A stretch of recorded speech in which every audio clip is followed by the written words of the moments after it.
All right. Hello again, everybody, and welcome to another exciting episode of the Kingdom of the Kael Isles. Yes, this is my custom D&D campaign where bad things happen over and over again, and then I lose half the people on the call as soon as I go live. I'm just going to sit here and cry for a couple of seconds. Hold, please, as I try and get back the rest, literally the rest of the team. The A team, part of the team. Live, Well, everybody. the meat sponge and the damage dealer. Yeah. I mean, don't get me wrong, Ava, or, I can't remember your character's name now. Fade can Kata do a can lot do of work. damage. And Kata can do a decent amount of damage as well. But compared to, like, just raw damage potential, Wizard's going to win every time. Let's see if I can get them back here. They got cut off the call. Yeah, well, I decided I didn't like them, so... Lol. Of course Oh you god, I like said them. lol. Gross.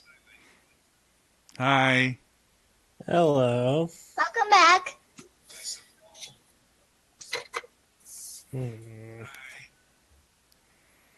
I'm hearing a slight echo. Yeah, sorry. It's okay. So anyway, since we have our massive audience right now of me, to kind of bring you guys up to speed as we deal with technical difficulties and things like that, these guys kind of formed a rebellion against an oppressive government that has nothing to do with Star Wars. Because we've been playing this game longer than The Last Jedi has been in production. So, which is technically true. Yep. It's kind of scary when you think about it that way. But yeah, so they formed a rebellion against oppressive government. They were starting to gather allies.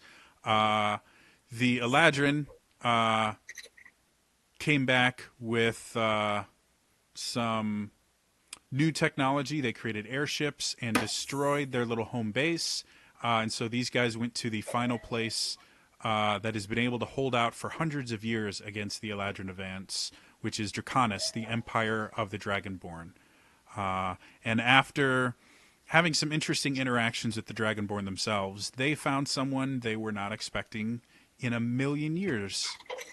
An Eladrin. Not only an Eladrin, but an Eladrin who claims to know the Council of One. Hi, you're back. Hello. The number of people that have physically met the Council of One is generally believed to be small enough to be counted on one hand, and most of the fingers aren't needed. So this person claimed to know the Council of One intimately, even gave you his first name. And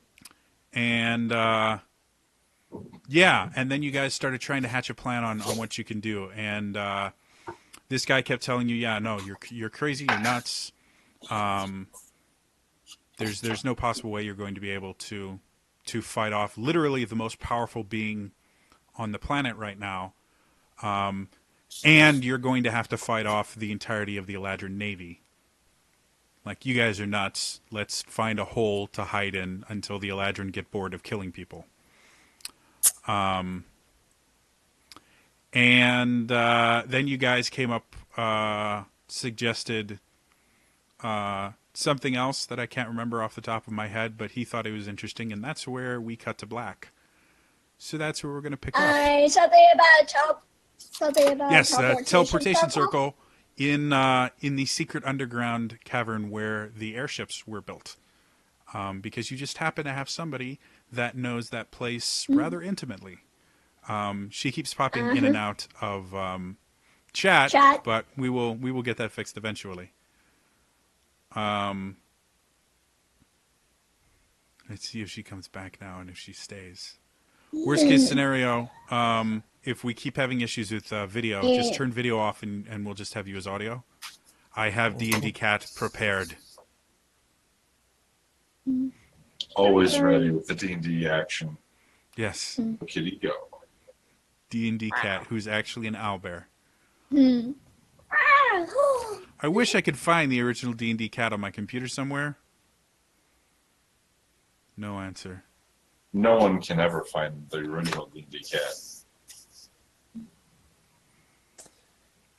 It's a few seconds ago. All right, we will. She's restarting. That's fine. She will show up later. I'm gonna see because I don't have a 3-player. I'm gonna see if I can at least get some stuff straightened out just a little bit so we can see you guys, because we can see Avok for the most part. We can see Fade. Kata, you in the video, you are in 2 windows, both of which are cutting your face off. So I'm going to adjust. What? I'm going to adjust one of them, and oh wait, now I don't have to do that. Lols. Hi, can you hear me? Hi. If we keep having issues with Trust. video, just do audio. Turn off your video camera and Yeah, just I'm do just audio. going to do that for now. Okay. All right. So, remind me. His name was Talon. Was the gentleman you were talking to? This is the DM that wrote all of this. That can't remember what happened 2 weeks ago. Oh God. Did anyone write down his name, or actually It's Talon. watch the episode? It's Talon. Thank you. It is. The pronunciation changed a couple times in the episode, but Toulon was most consistent. Thank you. I appreciate that. Thank you. So, so you guys were having a conversation with Talon, and he was talking about how, storming this Eladrin base was going to be impossible. This is the Eladrin's capital city. The Eladrin, the Imperial Navy is based there. You have the Imperial Army that is based just outside there. Like, if you tried to storm the Platinum City, you would need a force probably 1,000 times bigger than anything the Dragonborn have to offer up.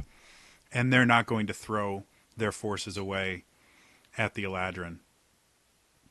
But I believe it was Willow that suggested that, well, there's a teleportation circle that's relatively unguarded. And you can actually access it from outside the Platinum City because there is a tunnel that leads into this underground hangar. And that's where we went, well, that would be interesting. And that's where we're going to pick it up. So Talon now is talking very, very quickly to himself. And he keeps... some of it is in Sylvan, some of it is in just regular Elvish, some of it is in Common. And he keeps just kind of switching between the 3 languages very, very quickly. And then every so often he'll switch into Draconic for some reason. Like, he's talking a mile a minute. Blah, blah, blah, blah, blah, blah. Finally he turns to you, he's like, so, there are some issues with your plan. Not insurmountable issues, obviously, but they will require, let's say, some aid from the Dragonborn. And this aid may or may not be in the form of them throwing troops and a lot of their men dying. So they may not be particularly interested in offering this kind of aid.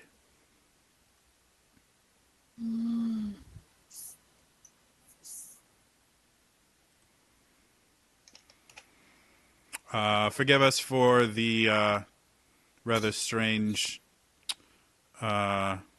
setup. We are getting it fixed, I promise. We are just having tech issues. This is the week of tech issues. Dear Lord, every show I've done has had tech issues. So, Anyway, so he turns to you guys. So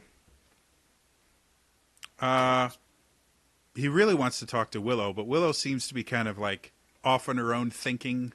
She seems abnormally quiet. So he kind of turns to the rest of you guys. So I'll have, once Willow stops daydreaming over there, I'll have her describe the layout to me a little bit better.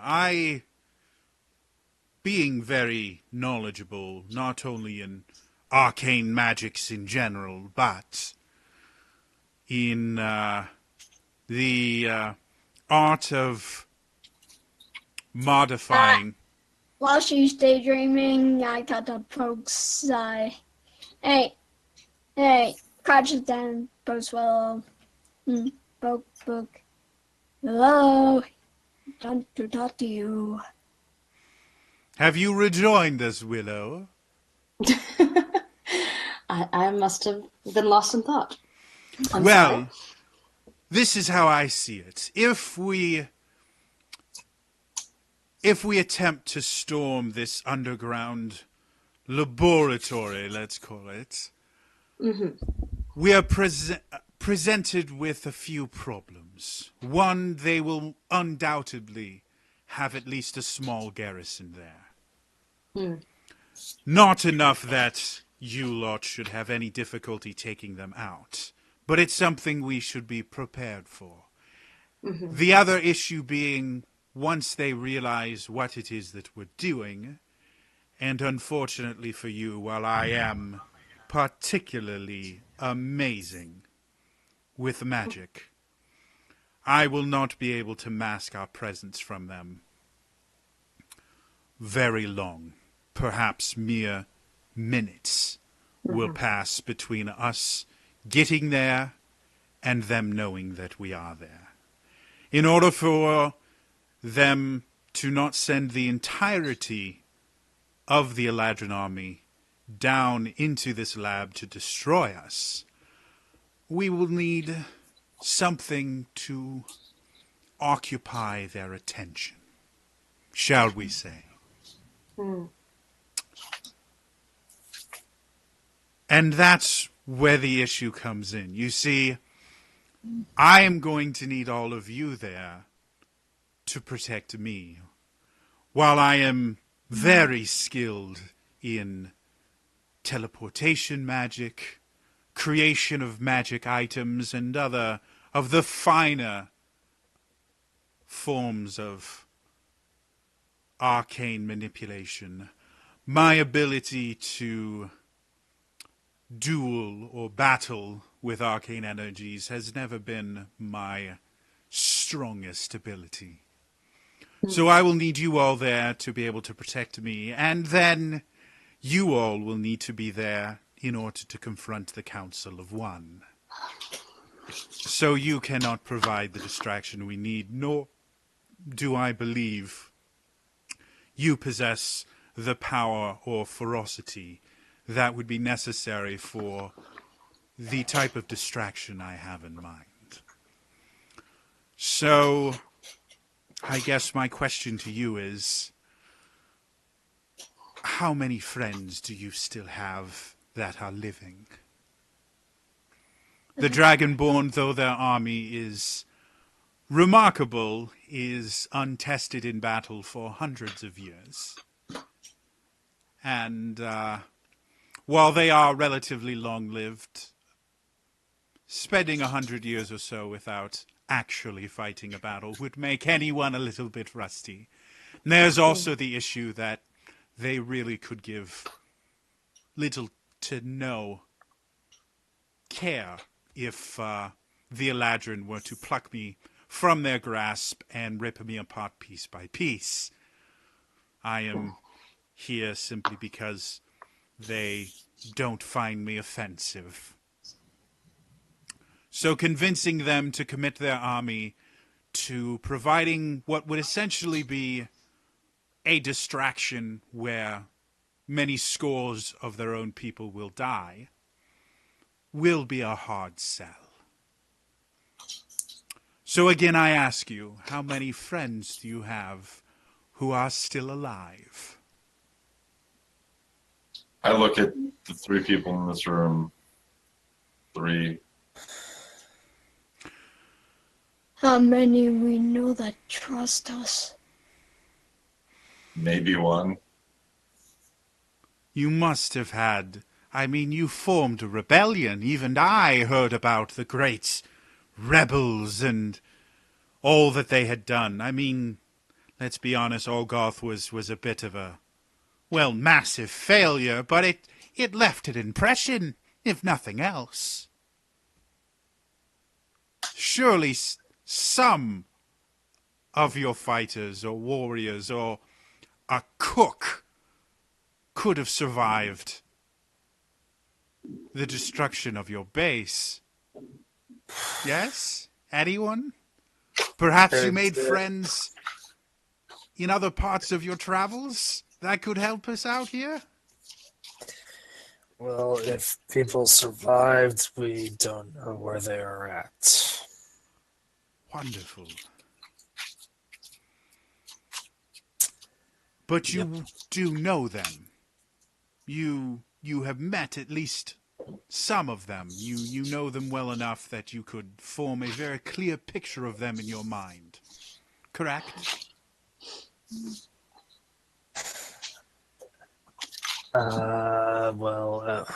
Hopefully she's still alive, but yes, That would be all I I need. definitely. A simple message spell requires simply knowing the person the spell is directed at.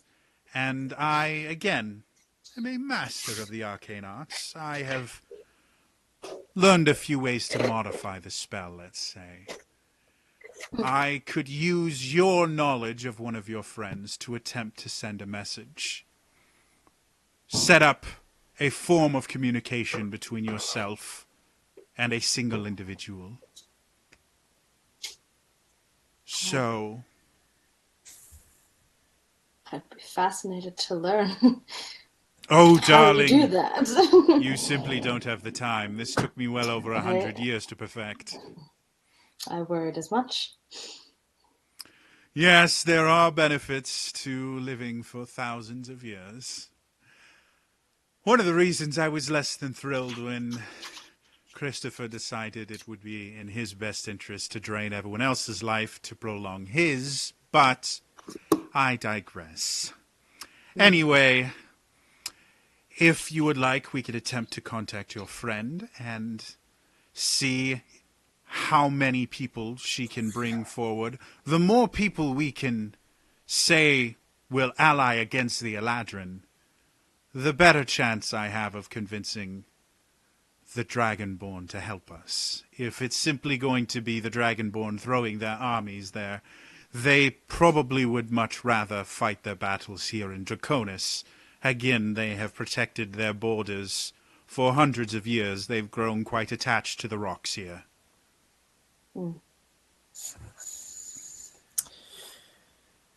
Okay. In the Just be careful. Last I remember, she do not exactly trust Eladrins. Oh, she won't be talking to me. I will be the mediator. She will be talking to one of you. Oh, Got Again, it. I have modified the spell a little bit. That's my speciality. When I was still with the Eladrin, I was able to actually help create the technology that created the barrier that has caused so much problems. And the machine that the Council of One uses to prolong his own life and increase his power. Those were all my creations, modifications of rather archaic magic spells brought to the modern age by yours truly. I was quite the innovator at one point. But that is fond memories. Well, mostly fond. Well, not really all that fond at all, to be perfectly honest, but through rose-tinted glasses, as one might say. Well, which one of you wants to attempt to contact this person? That'll be me. Oh, lovely, the big stupid one. Exactly the person I wanted. Come over Yeah, here. well, remember one thing. This big stupid one can easily kill you. We'll talk about that later. Come over here, big one. And he gestures for you to join him at the end of the table. And you see him he scoots out and he stands up and just kind of gestures for you.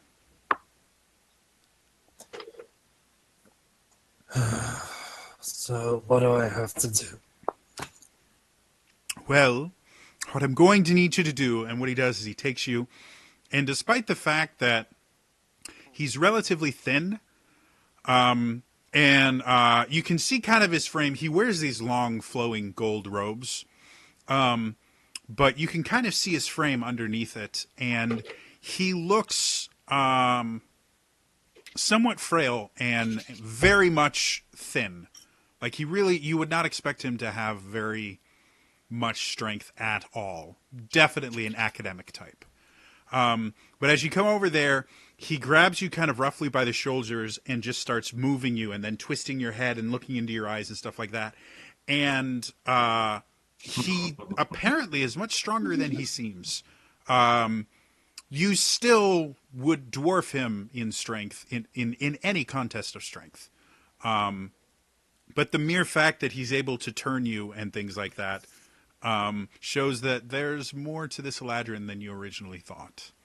And so as he's sitting there and he's kind of turning you and then he's like, all right, perfect. You'll have to do. Anyway, what I need you to do, and I know this may be hard, so concentrate that mind of yours very, very hard. Focus on her face. Just think about the person's face. Do you have an image of their face in your mind? Yeah. Perfect. What is their name? So. Works for me. Now, as you think about their face, think about it connecting to the rest of their body, the slope of their shoulders, the shape of their torso, and get a very clear picture in your mind of the entirety of their form.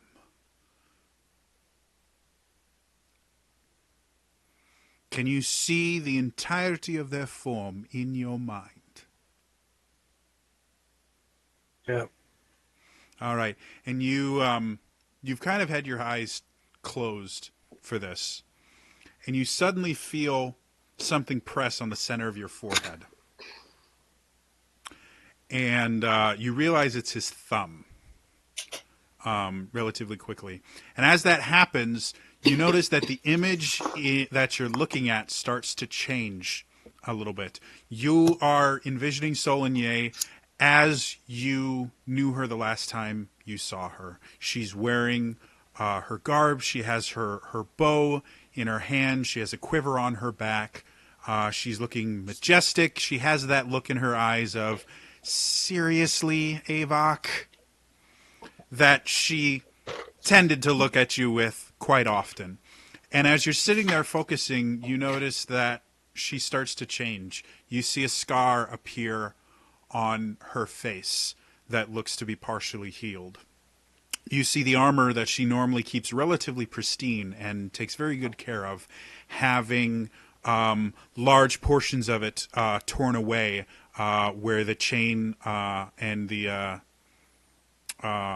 metal beneath it are being exposed, and you can see the leg guards and things like that are damaged and cracked in certain places. You can see her bow has been replaced with a pair of scimitars that look to be just picked up randomly. They don't look paired. They don't look evenly balanced or anything.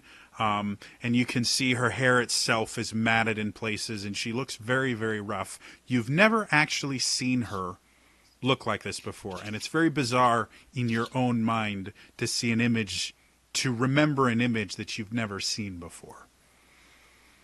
And as you look at it more, you realize the image is moving.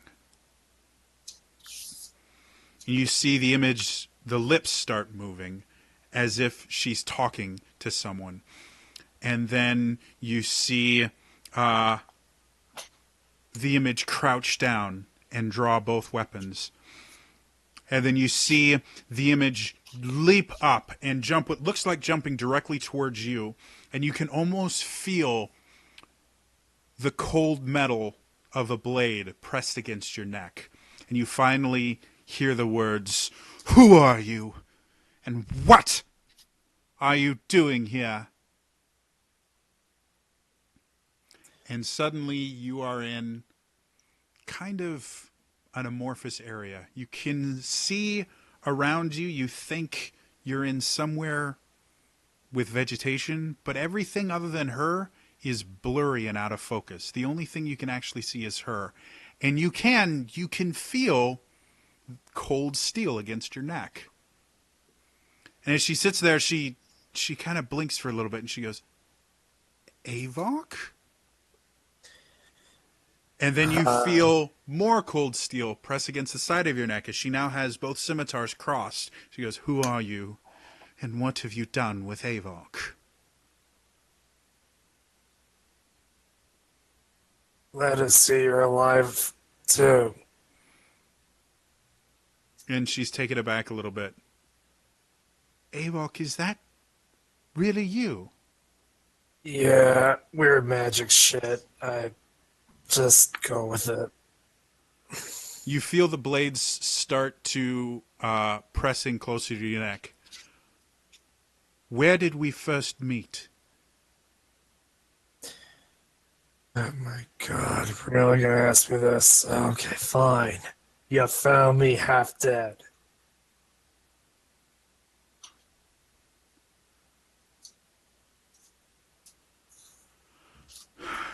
"So you're alive. The Eladrin wasn't lying. Are you still with him?" Yes, I am. "You haven't killed him yet? Do you know how many of my friends died because of his betrayal?"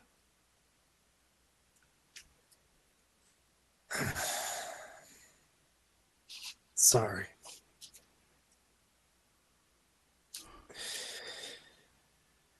How many are still left? "Well, 2 score of my hunters died. The majority of the druids, though we did meet 2 of them that apparently you were able to bring back from death." You can thank the Elijah for that.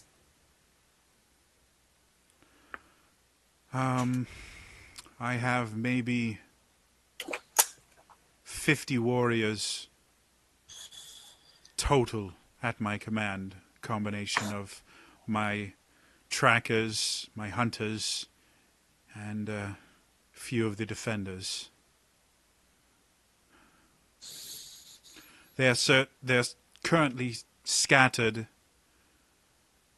amongst the former Wood Elven villages.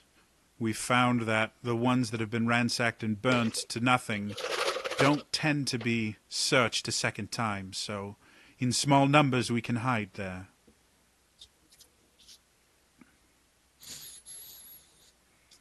I've been searching for more survivors.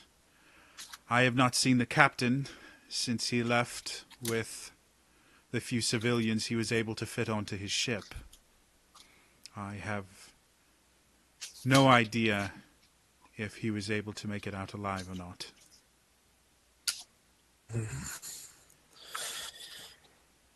Okay.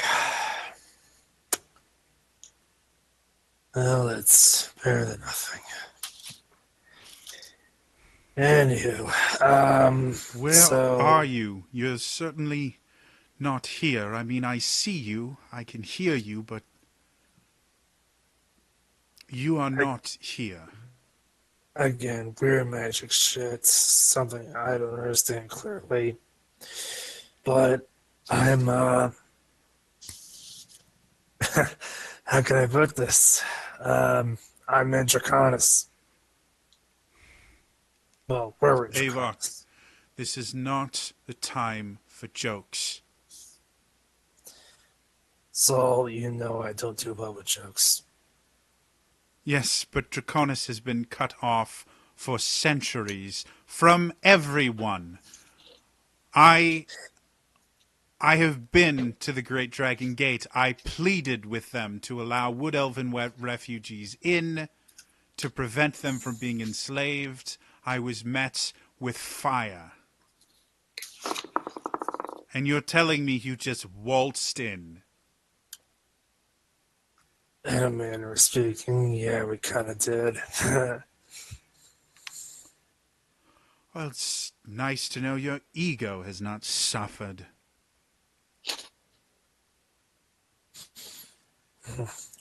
You know you miss it. Anywho, Let's say I believe you're in Draconis. And I believe that somehow the Dragonborn have devised a form of communication I have never seen the most powerful Eladrin mages wield. Let's just assume all of this is true, since apparently we've lost all control of our senses.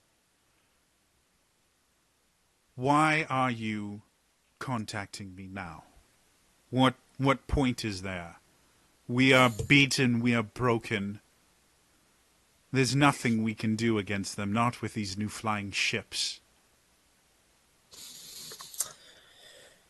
well,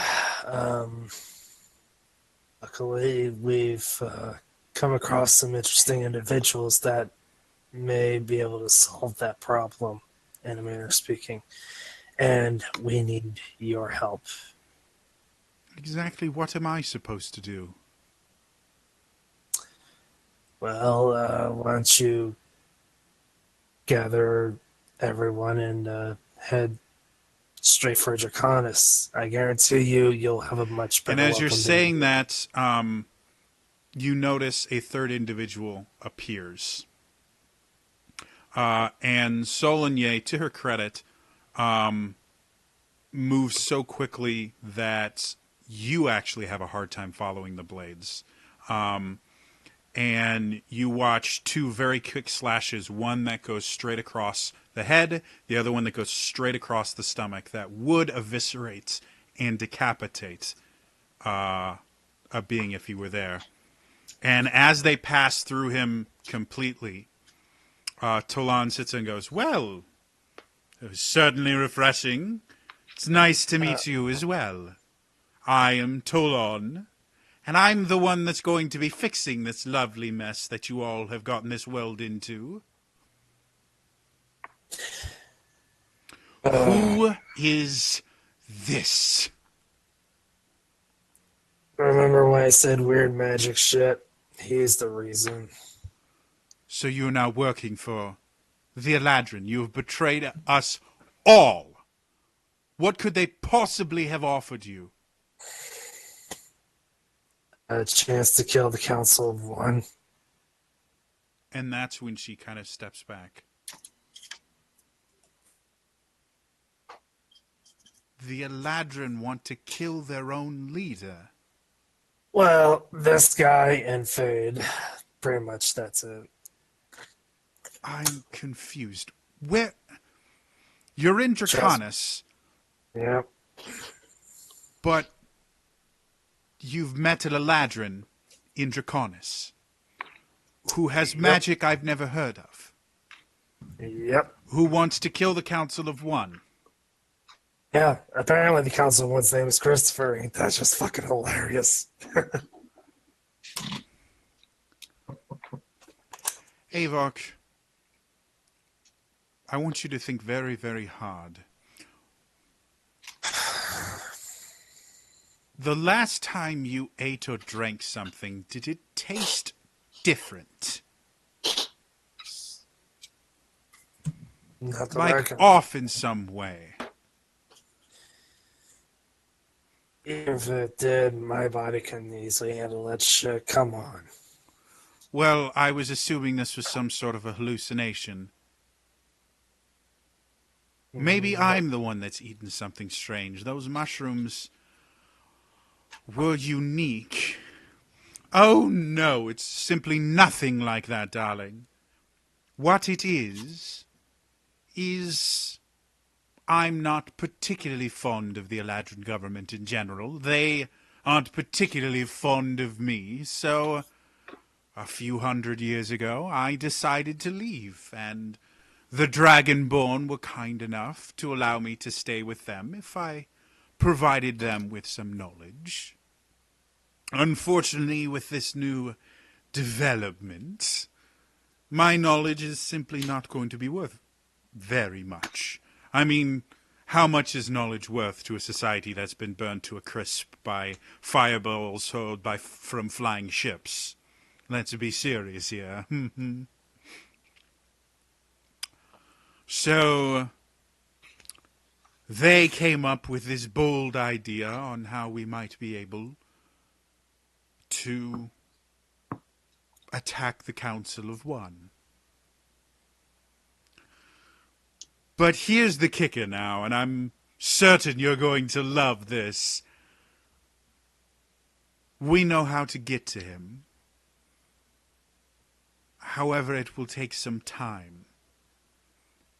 And as soon as we start the process, he will know that I am there. So well, let's just say everyone in the Platinum City will know I am there. So we need something else for them to worry about. Which is where you and your friends come in. Doesn't that sound lovely? And Solnier turns to you. You know, you realize how you're phrasing that. And Solnier turns to you and goes, Avok, I can't kill him, but I'm assuming you're close enough that you can. Yes?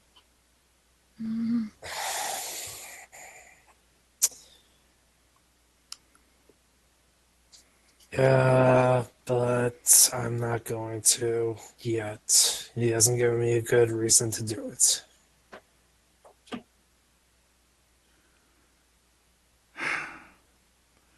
Avok, you're not making much sense. We're I supposed to know. create some sort of distraction. How do we distract the entire Ladrin army and navy for any period of time? I have 50 men at my disposal.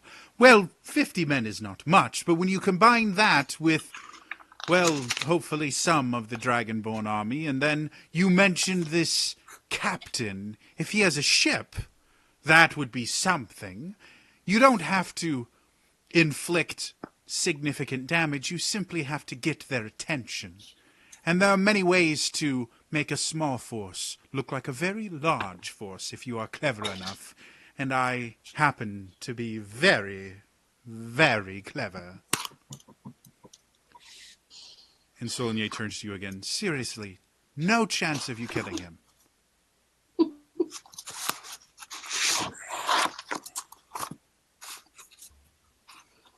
Not there yet. If we have the backing of the Dragonborn army, we might be able to buy you some time. My warriors are used to guerrilla warfare. We know a few techniques that we've used before to scare off larger forces into smaller forces to divide and conquer. But we're talking about the Platinum City. This is the most heavily defended city in the entire kingdom. This is their seat of power. How much time are you going to need? Well, see, that's the other interesting part, darling. We don't particularly know. See, I'm going to have to be doing some rather advanced magical tinkering in order to make this work the way that I want it to, and I need to be uninterrupted while that's happening. Well, as soon as I start the tinkering, the Council of One will know exactly what I'm trying to do. Can be quite annoying in that respect, and he will send people to stop me. However, if he feels that there is something more worthy of his time, he may not notice a slight intrusion until it's too late. So, what we're looking for is a lot of noise, a lot of confusion, maybe some explosions, those are always fun. Things like that. Do you think your warriors might be able to do that without being killed immediately? And Solnier finally turns to address Tolan. My warriors have been fighting the Eladrin for their entire lives. They have grown up under the heel of the Eladrin.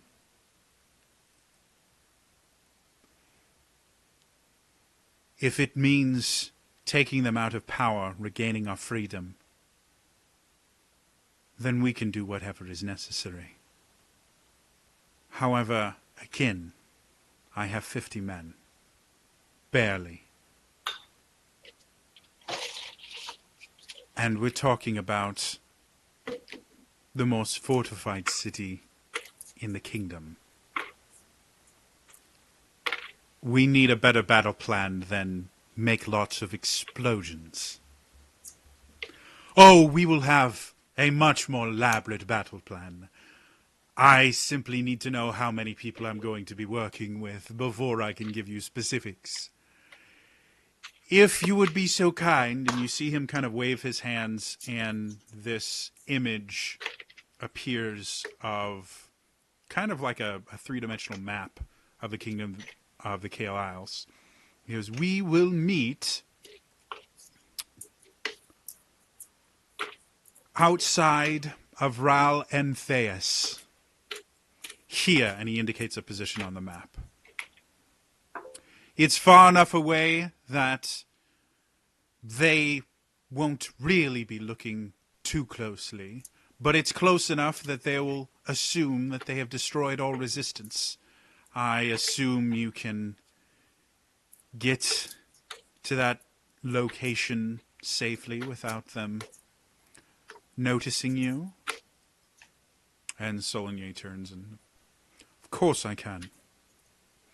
Well, then I'll bring some representatives of the Dragonborn and anyone else we can find, and we'll have a lovely little meal. And Solnier turns back to Avok, who seems to be blinking in and out of existence. Avok, can you hear me? Uh-oh. I'm getting nothing. Willow, can you hear me? Now I can. Now you can hear me. Cool. Avok, you are saying things, and I'm like your picture is green, but I'm hearing nothing from you. Do you want to drop the call, and I'll reinvite you real quick? Okay. Give it a couple of seconds. Technology is great, guys. So did the rest of us see Talon enter the chat as it were? You guys saw Avok and Talon talking to nobody. You basically heard everything but what Solnier said. So he still basically disregarded the warning Kata gave her, and she will facepaw so hard. Hi, you're back. Hey, Hello. So Solnier turns to you and goes, Avok, do you trust this scum?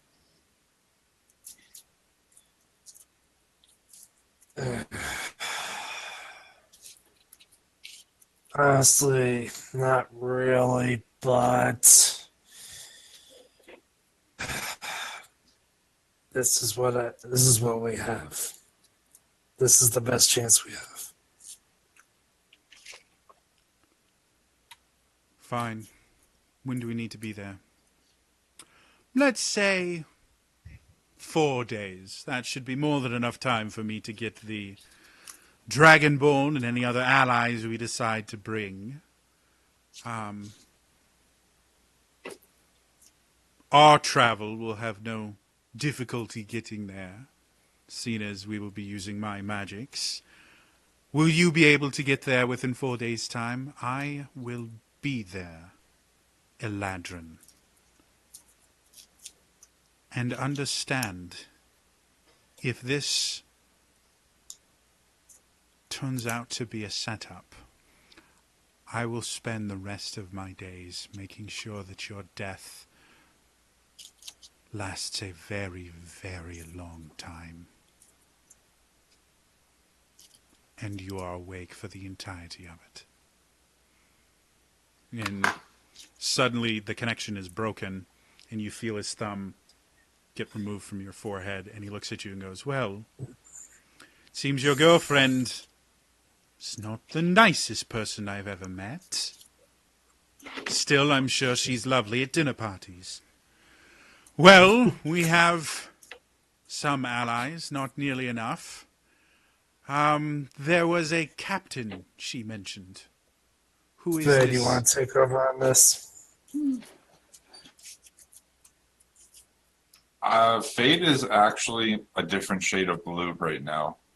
Like this plan that has just come together involves attacking the Council of One, which he has grown up fear and respect of. He is super out of it right now. So I mean, you can throw it his way, but I don't know what's going to come of that. So, I do think the captain might be willing to hear from me.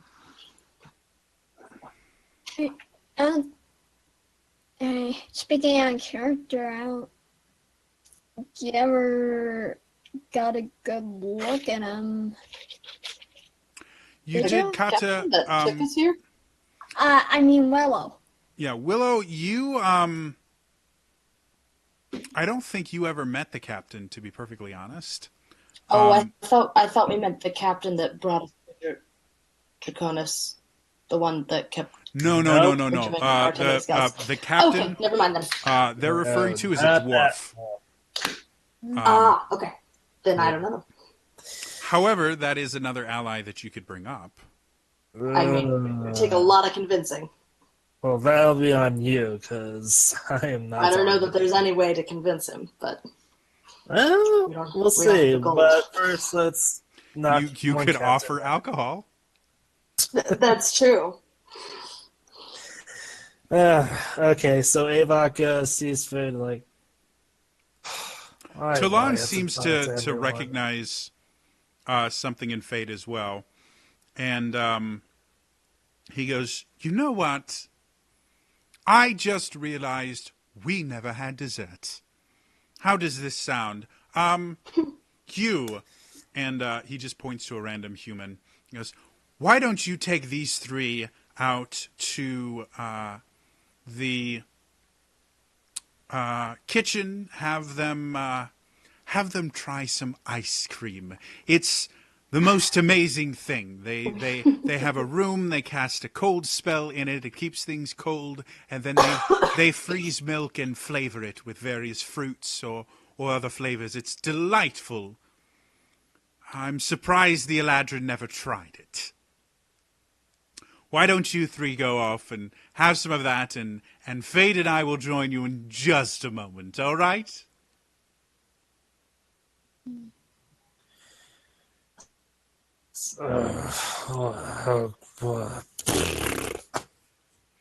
Perfect. Enjoy yourselves. Try the chocolate. It's simply delectable, almost devilish. Make you another drinking luck. Come on. And he waits for you guys to leave, and he wanders over to Fade. Talon. You seem to be preoccupied.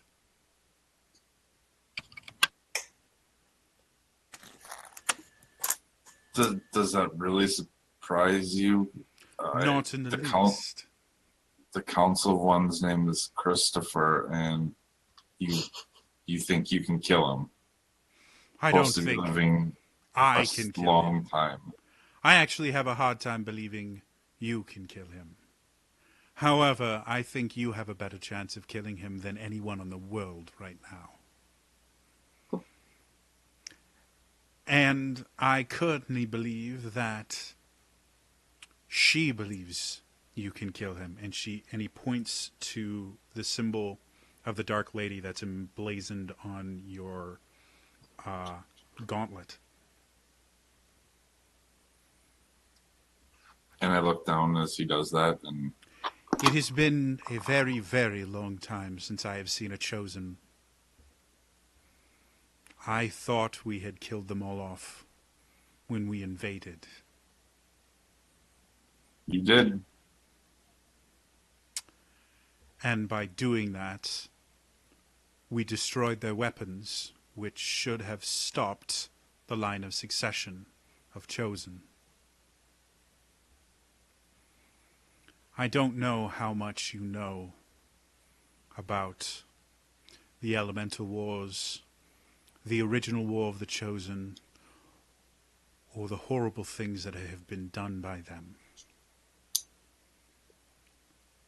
But seeing another one here, exactly when we need it, well, it means something. I don't know what. Divination has never been my specialty. We had someone that came through with us, very skilled in divination. The funniest thing about his abilities is while he could peer far into the future and gave the Christopher such insight into where he should go and what he should do, he was simply unable to see his own death at the hands of his friend and commander. I used to find that quite funny, until I realized that he was going to do the same to me. I know what you have been taught since you were very young. I know because I created it. I wrote it. We came up with a brilliant idea to keep the people in line. Make the council, as it was known then, seem like gods, seem untouchable, above all the other, cut off all communication save a few select members of high society we could trust with our secrets.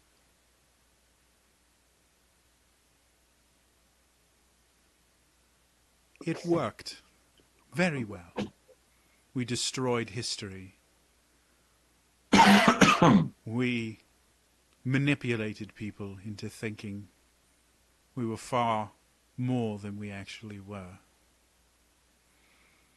Your fear of him is well-founded, and you should be afraid of his power. He has done nothing but grow more powerful in the years I've been in exile. But he is still mortal.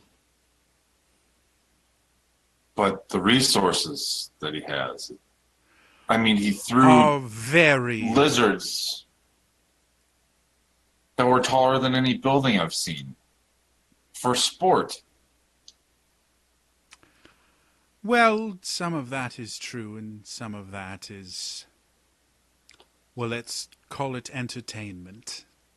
He always did love a good story. But,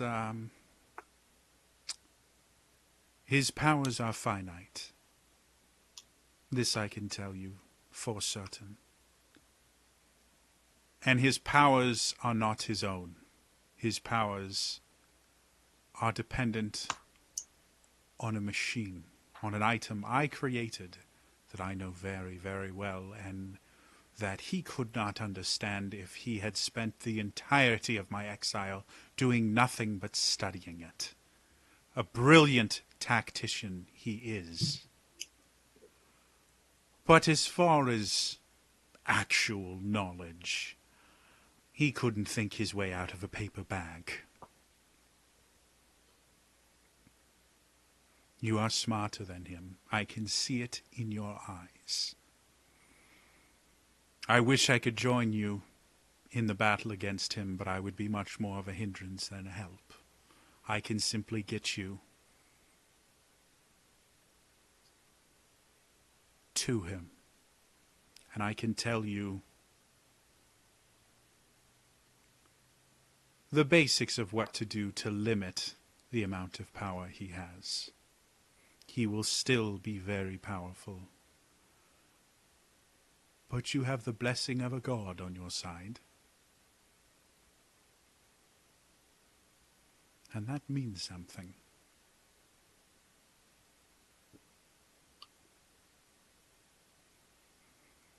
Fade looks down at his holy symbol and up at him. So you're confident we have a chance. That's all we really need. I'm confident that he doesn't think you have a chance. And to be honest, that is much, much more useful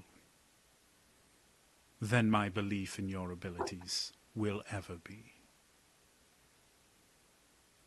He believes himself to be invincible. When I left, he had started believing his own lies.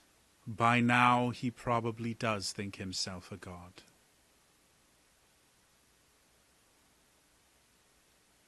Having to finally clash against someone who has the backing of an actual god will most definitely change things.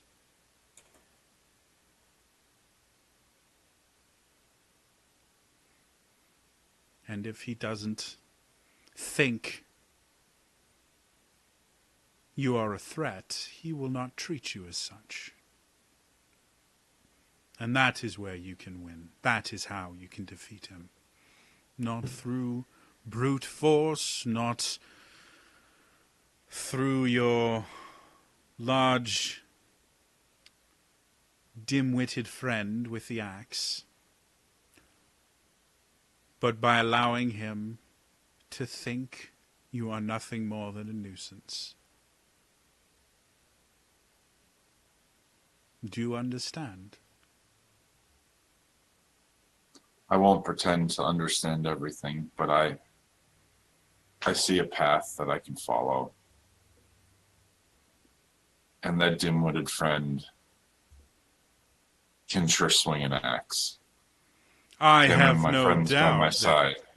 he can do that. And I see a power in that small human that would be very, very easy to underestimate.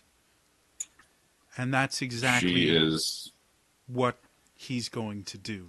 He's going to look at you.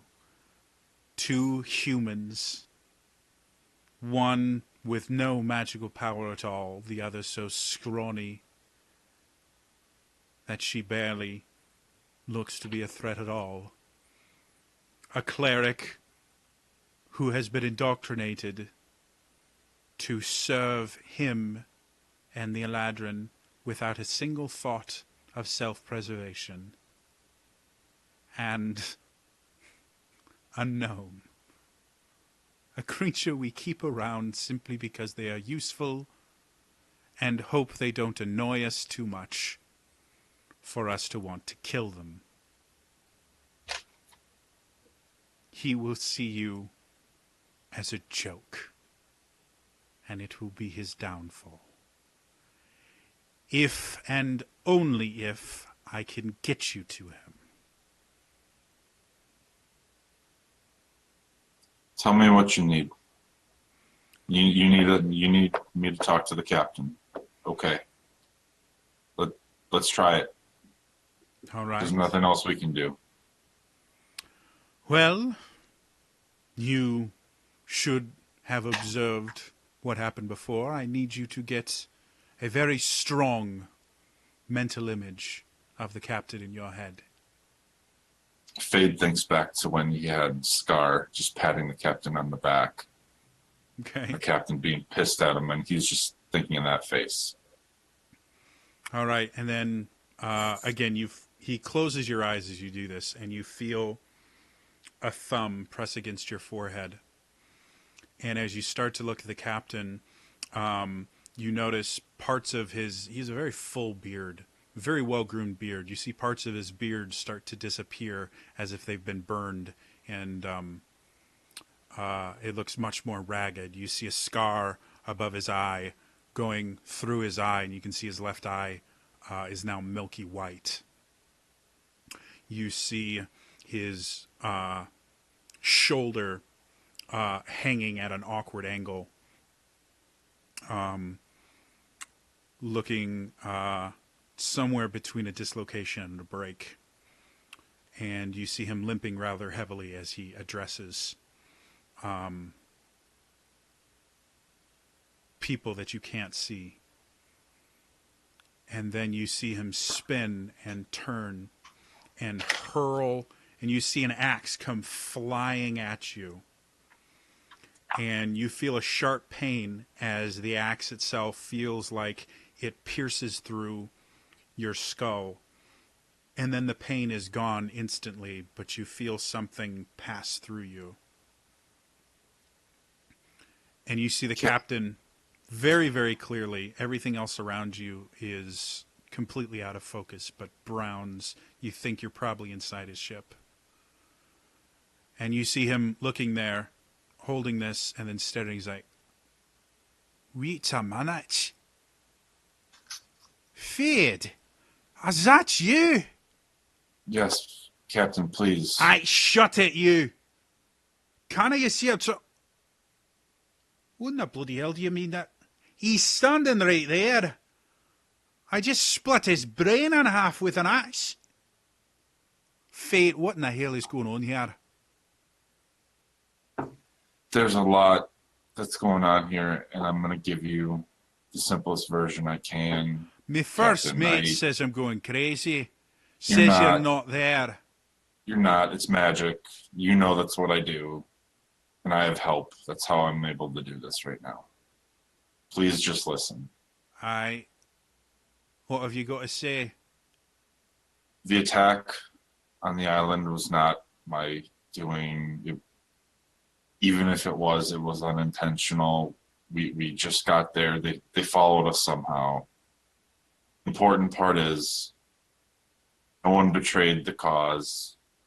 Saulnier alive. And we have a chance and some new allies that I know you're not going to believe. But, and Fade stops and thinks if he actually wants to divulge it, but this is kind of an all or nothing. So, we're in Draconis.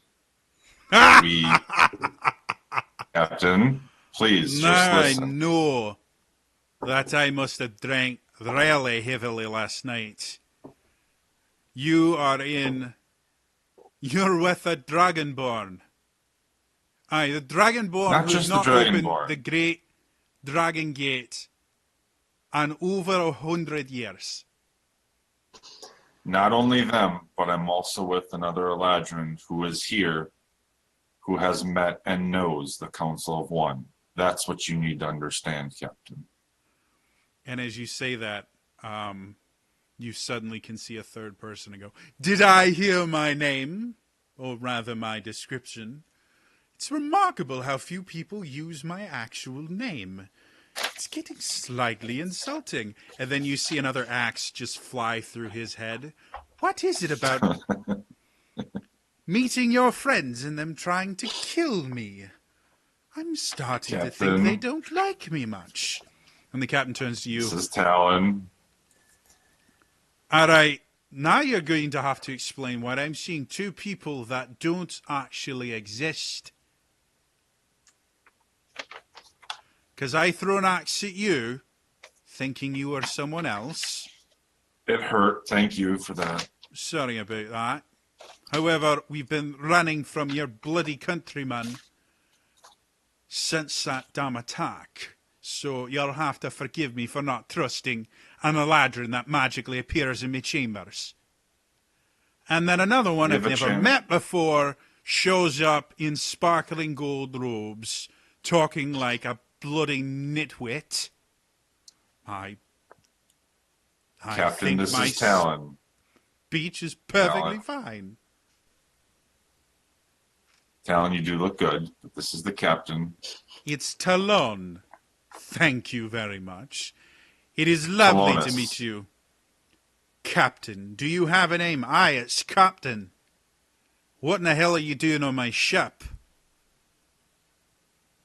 Well, he's certainly a nice gentleman, isn't he? The best. Fade, tell me why I shouldn't get one of me more arcane focused people over here right now to see if they can't pull him apart piece by piece with magic. 'Cause I think I'd rather like to watch that. Ooh, he does seem a bit barbaric, doesn't he? Oh, you have no idea exactly how barbaric I can be. Well, he certainly sounds like the right kind of person. Perhaps, would you like to explain the plan, or should I? You can fill in the details and let me paint some broad strokes for the captain here. Well, Captain, I guess I'll let you go first. Go ahead, Fade. we not only have this powerful Eladrin, we have knowledge of a secret way in to the Platinum City, one that should be relatively unguarded. And we know, I know you don't believe it, but we know that we have limited support from the Dragonborn. And that's more of a force than we ever had on the island. Aye, a Dragonborn are powerful, but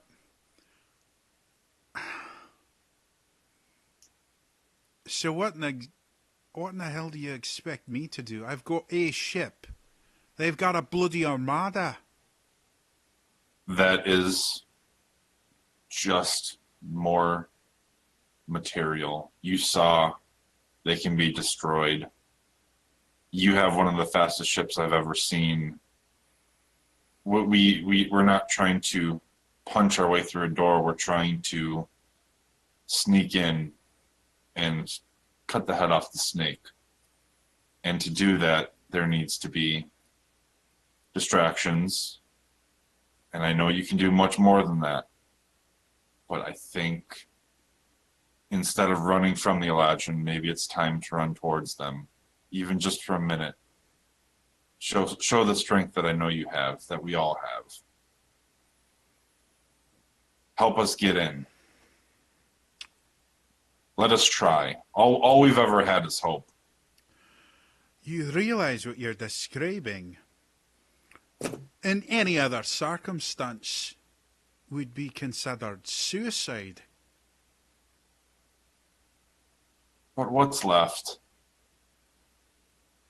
We tried to build a force. We tried to have a resistance. They found it. They destroyed it. I mean, we're never going to be able to get enough people to fight them. We have to beat them. We can't fight them. All right, then. Well, I'm going to be more specifics than you need a distraction. That's where I come in. See, we're going to be meeting with some wood elven guerrilla fighters, I guess we could call them. And he again conjures this image of the Kael Isles, and he points this area southwest of Ral and Theas. And he goes, "We're going to be meeting here in 4 days. Do you think you could at least have a representative there to go over the final plans for this attack?" "Aye, in 4 days, you want me to find a way deep into Eladrin territory, drop off someone, hope that they don't get killed by the forces in one of the very large Eladrin cities that will be a few miles away from where I'm dropping them off, and then hope that I can get back and bring them back with enough time for them to tell me the plan so that we can go on a suicide run so that you can hopefully take out the leader of the most powerful government in the world. Am I understanding you correctly?" "Well, that does really describe the situation very well. Sounds bloody mad, is what I say. And I think it's time we had a wee bit of madness in us. I'll be there. I'll be there in person. If what you say is true, and I get to fight alongside a Dragonborn against the Eladrin, I'll be there. You just make sure you're there as well. Because you and I have some conversations we're going to have. Aye? Of All right. course. 4 days. I'll see you then. And you feel the thumb leave your forehead and you're back in the room again. Well, that was fun. Now we have a ship. Though, not really sure how useful that's going to be. It's certainly something. And you say it's the fastest ship you've ever seen? It is. It outran a warship, a fast warship. It outran a pirate ship. It has potential. It has the chance to survive. Hopefully we do too. Well then, certainly better than nothing. I am weary now. I think it's time that we join your friends for a bit of dessert. If we do have any other allies we wish to contact, we can do so after we've had some refreshments. On the way, I'm going to ask him if he's ever heard of someone named Corin. Corin. Let's see. No, I'm afraid Corin was not a name I'm familiar with. But again, I haven't been up on my Eladrin gossip for about 200 years, so if he was less than 200 years old, which most of you are now, he probably was born long after I left. Why do you ask? We saw he was dabbling with necromancy, and this is just during the talk. So if we get back to the group, I'll cut it off. But he had an ancient dragon subdued and was using it for source. That's not Eladrin technology. I know I'm very intimate, let's say, with Eladrin tech. That's not Eladrin tech. That particular form of arcane manipulation is tiefling technology. And my understanding was they'd been banished back to the Hells when the Council of One took power. Did you meet any tieflings there? For a while, yes. Interesting. Well, if people from the Nine Hells are starting to find their way back into this realm, Perhaps my machine is not quite as powerful as I thought it was, or he's draining more power from it than he really should be. I told him if he wasn't careful, he'd become addicted. Interesting. Ah, Ah! you owe me some gold dust. Well, we'll settle up later. And as he says that, you are taken into a small kitchen. As you look around, again, having lived in the Platinum City, you know the size of a kitchen that would be required to create the meal that you guys ate. This is nowhere near that size. So you get the idea that this is a secondary kitchen.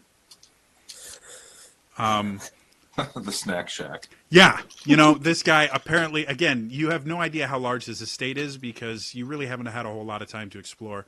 You do know of some, not really in the Platinum City because space is a luxury there.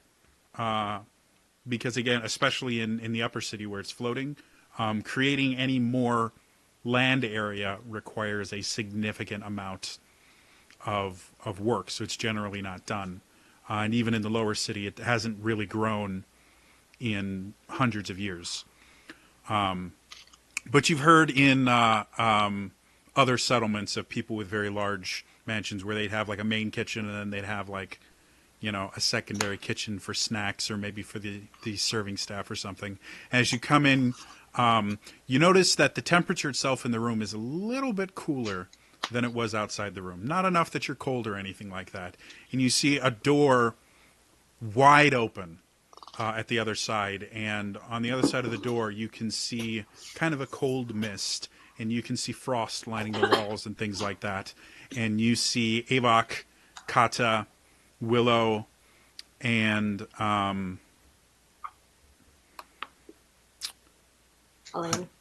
what? Elaine, there we go. Okay. For the life of me, I could not remember. So, yeah, withdrawal's fun, guys. Elaine's sitting there with bowls of some strange-looking colored item. It looks kind of like, I don't know, snow, but not really. And they seem to be enjoying it. Cutting back to you guys, when you guys got into the kitchen, there was a person waiting there. And he kind of closed his eyes for a moment, opened them, and went, "Ah, you are here for the ice cream, yes? Yes. This is what I thought. You are to come with me, yes." And when he opened up and he came out with these kind of like buckets or containers with these different things. And he said, "This one is chocolate. It's very good. And this one is vanilla. And this one is mango. This one is strawberry. This one is something I created myself. I call it the cookies and the cream because it's got the chocolate and it's got the vanilla and it's got it all mixed in there. Kind of like if you have the cookies and you dip them into the cream, and it is very good, yes." And he goes off and he shows all these different ones. He goes, "Which one are you wanting?" Well, I love inventions. I'd love to try cookies and cream. And so he sits there and he scoops out some of this stuff, and it's still, it's cold enough that in the kind of humid kitchen that you guys are in, it's little kind of mist is still kind of coming off of it as he puts it into a bowl, gives you a spoon, and goes, "There you go. What about the rest of you guys? Something citrus, something different. What are you looking for?" I look at Talone for. You are not his here quite suggestion. yet. Okay. This is just the four of them. Okay. Elaine picks strawberry. I have no idea if that's what Elaine likes, but Elaine's not here, so Elaine likes strawberry. Kata, I can't hear you right now. Is your mic muted? You may need to refresh. Just toggle your video and audio real quick.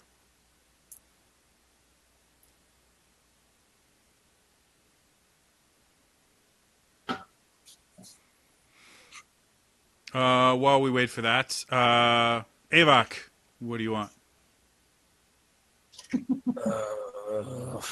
Ava's just looking at these like,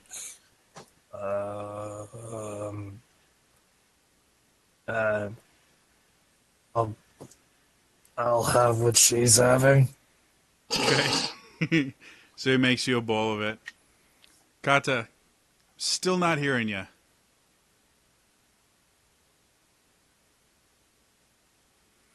Technology's great, guys. She did say Christmas chocolate Durban. before it cut out. She said chocolate? Okay. Well, She Kata did. has chocolate. Okay. And so, Fade, when you come in, you guys are seeing this. You are surprised with, first of all, it's very, very sweet, which you're not used to. Even sweeter than like fruit and things like that. Like this is very, very sweet, but very, very flavorful, very, very cold. You generally don't eat frozen things. Kata, real quick, can you say something for me? Hello? All right, I can hear you. Hey. You got chocolate ice cream. Hey. All right. So Fade comes in and sees the guys. I will ask you, are you enjoying this interesting concoction? Do you not like frozen cold sweet things? Willow just looks at the guy who gave it to her and says, having invented a drink of my own, this is divine, and is just happy and just slowly eating this ice cream. Ava, as soon as he takes the first bite and like,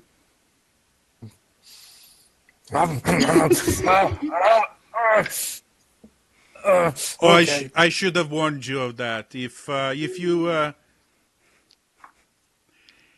eat it too fast, it gives you. We are calling it an ice cream headache. It is not fun, but you know it's good. You know it's good if that is what happens. If you eat it so fast that it hurts you, you know it's good. Thanks for the warning.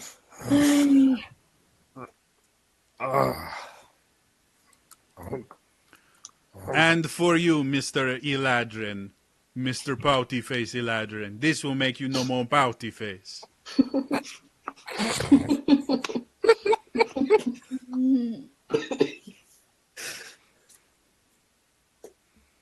I'll take one of each. Ooh, we have someone here who's a little bit bold. I liked you. I liked you very much. And you see him get a much larger bowl than the other people simply because there's a lot he's going to put into it. And then he kind of scoots it across the table to you with a spoon in it. And then he turns to Tolan. I'm assuming you would like the regular, then.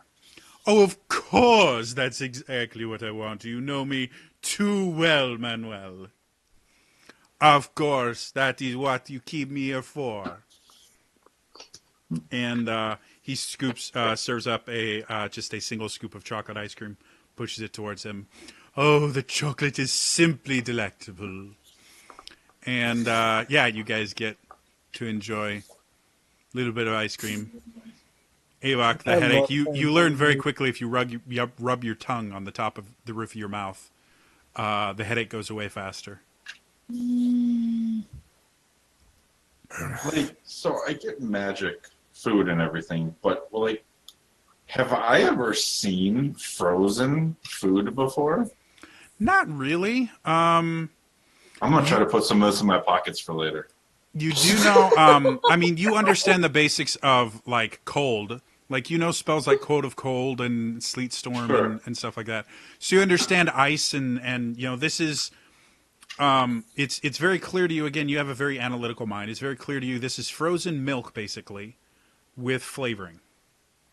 You know, as children, some Eladrin kids would flavor their milk if they didn't enjoy drinking just straight up milk. Okay, if that happened, then I wouldn't put ice cream Yeah. in my pocket. So you're smart enough to realize that it's frozen if it's not kept in a cold environment. And the Eladrin have experimented with things that keep food fresher longer, but it's never really been that something that they've really needed to focus on. Simply because they had a large slave population that could just continue to get them more food whenever they needed it, and generally Eladrin would get much more food than they actually needed for a day, and then any food that they didn't eat or didn't want, they could simply give to the slaves and the peasants. So the idea of storing food for later was not something that they really needed to care about, because part of the food ecosystem was the fact that the food the Eladrin didn't eat would go to the lower class. So it's not that they couldn't develop, a bag of colding or anything like that. It's that they had no need. And the Eladrin are nothing if not kind of focused on need over just pure experimentation. All the experimentation that they do tends to be with an end goal in mind. I look at this chef, and what's your name, sir? My name is Manuel. Manuel. You must teach me how to make this. It is Oh, truly it is. divine. It takes a little bit of science. It takes a little bit of love. But you know what? It's not as hard as you think. See, what happens is you take the milk, and then you put it into salt water with the ice in it. Because what happens is the salt, it makes the salt water have to get much colder before it turns into ice. And so with the salt water, you can get the milk very, very cold, much below freezing, very, very quickly, while still having the liquid water that makes sure all of the cold gets evenly distributed. It's very good. And then you just add in whatever you want to make it taste good. That accent just took a trip around the world. That sure did. So I used to have a really good Argentinian accent, completely gone. It was in there a little bit. Yeah, but I went to Sweden at one point, Yeah. and I was this close going, bork, bork, bork. Okay. Apparently his main chef is a Swedish chef. Eating the food is a cream and derber. Okay. You so wanted to eat a cream and derber? Food be? Vi ska bli tog in the mörker. Vi ska bli putted i the goody goody. Did I mention at one point that I used to be a puppeteer? Oh, you did? I was for I think 4 years ish. I was a puppet. I was actually a master puppeteer. That does not And then surprise for another 2 years, I trained puppeteers. So puppetry is becoming a lost art, and it's wonderful and amazing. And the funniest thing about puppetry is how adults react to it. Because despite the fact that you think it's for kids, I belonged to a puppetry ministry, and we used to actually use the puppets in the adult church, and we could speak to adults, and adults would speak back to the puppets and think nothing of it. While we're sitting there, having these complex conversations and doing things, we would have adults speaking to puppets. And then we would just randomly remind them, they would ask a question or something like, wow, you're really smart. And it's like, actually, I'm just all full of fluff. And they're like, oh, yes, I'm speaking to a puppet. The funniest thing in the world is when we asked the congregation to stand, and they did. Like, ha! Anyway, so puppets are fun. Maybe I'll do a puppetry game one day. All you guys will see is a puppet on screen on the screen. Amazing. So you guys all have ice cream and everything like that. It's getting pretty late in the day at this point. And you can see this technique that Talon has used has drained him really, really pretty completely, to where you can see he's looking very tired. The ice cream seemed to refresh him a little bit because he got to relax. But he's definitely starting to feel the weight of it. He goes, well, we can contact one more person tonight, and then I'm going to have to go off to bed to get a little bit of my beauty sleep. Keeping yourself looking this grand for this many hundreds of years does take quite a bit of effort. So we can contact one more person that you think could be helpful.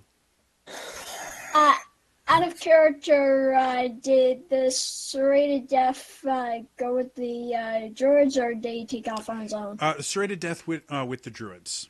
So he would be with Sonya, possibly? Theoretically, Avok didn't ask, and Solnier didn't mention him. So you don't know 100%. She did mention the druids that you guys sent. Yeah. So if the serrated death stayed with them, he would have met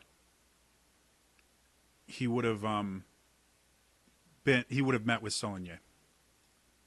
I have a thought, but I want to see if anyone else has someone they want to talk to. Okay. So, thinking of the groups of people that you guys have met over the last few months, probably thinking back now, you guys have probably been fighting for like 3 months-ish since the campaign first started in game time. You guys have been doing this for 3, maybe 4 months. Isn't that crazy? 2.5 years translates to 3 or 4 months. Didn't we have a weird time skip when we were Oh, in yeah, that? that's right. Technically, yeah. You guys did lose out on, I think we said it was about a month that you guys were gone, which felt like a couple days to you guys. Yeah. Mhm. So yeah, we're right around the 4-month mark. So in the past 4 months, can you think of anyone else that you've dealt with that might be useful to you? Or maybe someone in your background that the rest of the party has not actually met or dealt with? No. So I want to ask the players here. So when we were in the Dwarven City, Yeah. hmm there was that elemental guardian guy. He just went home, right? Like, we didn't kill him. The guy that was protecting one of the power switches. Like, he was just like, he just went away. Am I remembering that wrong? Fuck. Because, like, he was a beast by himself, and if he's got some friends, we can tell him that the Eladrin are the reason his city was killed, because it's true. That's depending on if he survived the Kraken. Mm-hmm. No, he was gone before the Kraken. Like, he, like, dissipated or something. I just don't know if we killed him and he dissipated. I don't really recall. Okay. That was a while ago. Yeah. All right. That was my thought. Right. Is there anybody that Willow can think of that she can talk to? Because I mean, she spent 2 months in a mental prison, essentially, Mm-hmm. and the 2 years before that on the run.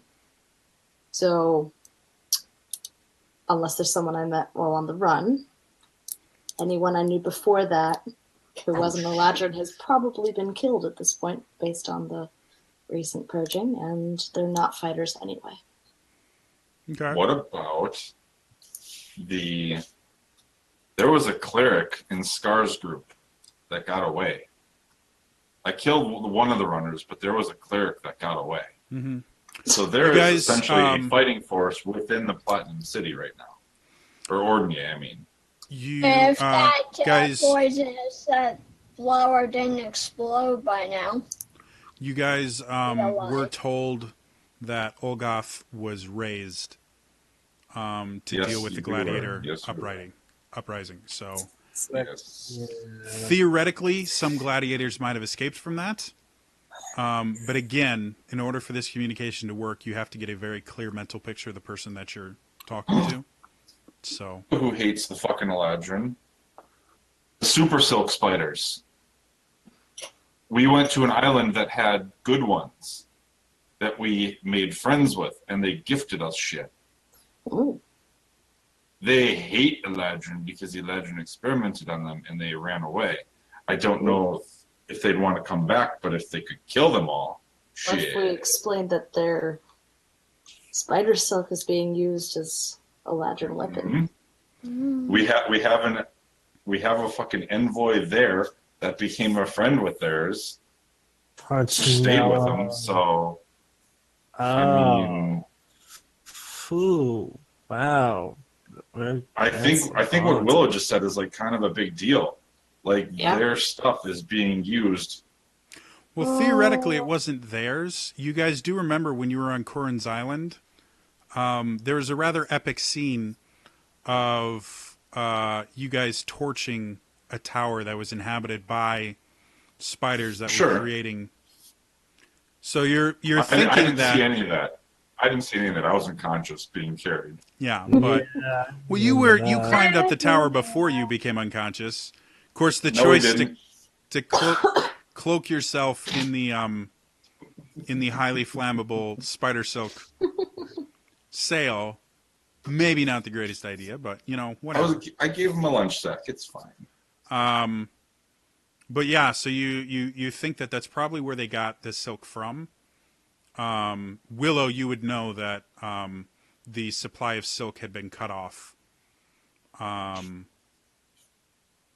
Probably either right when you began your service or shortly afterwards.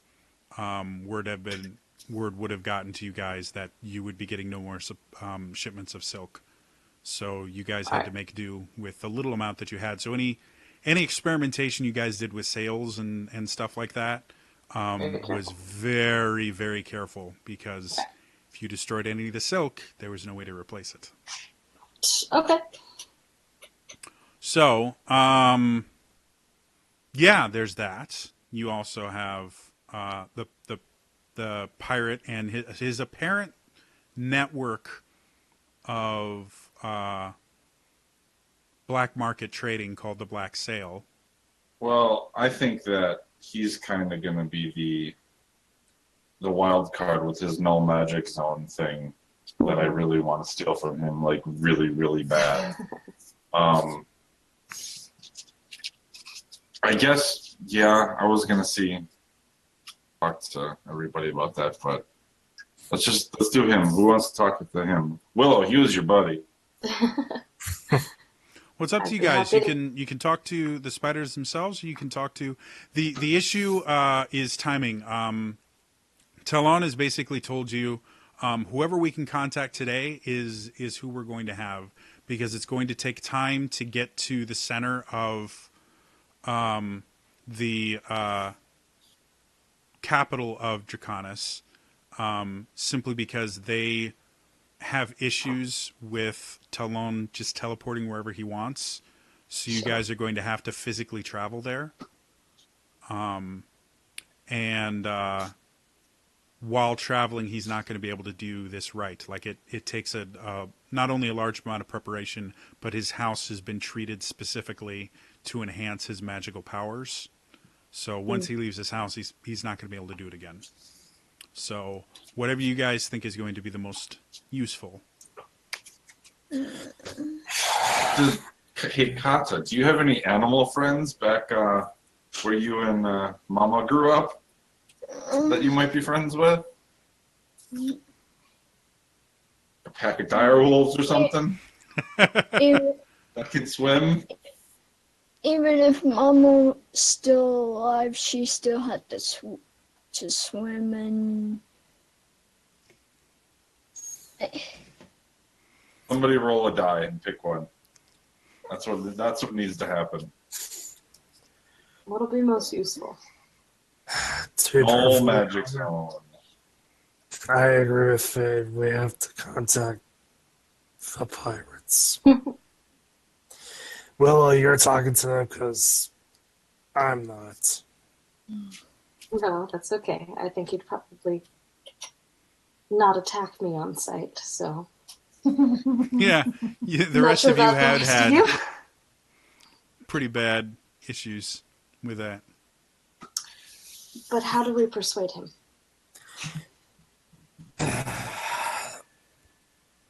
Well, I guess he really didn't give two shits about the Eladrin. His network was healthy with them being there. Exactly. Maybe let's talk to Talon real quick and see if he might be able to arrange trade negotiations with the Dragonborn, are an untapped resource that I'm sure the pirates haven't even thought of.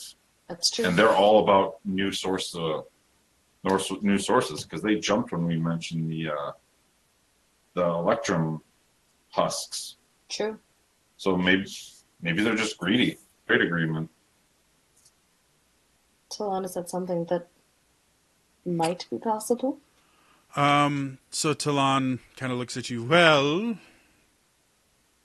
as you've seen before, not all of the Dragonborn are particularly fond of me. However, they're not particularly fond of the Eladrin either. And if the Council of One were to fall, having a trade network that was still viable, that could keep civilization running, supply lines open where they're needed for rebuilding,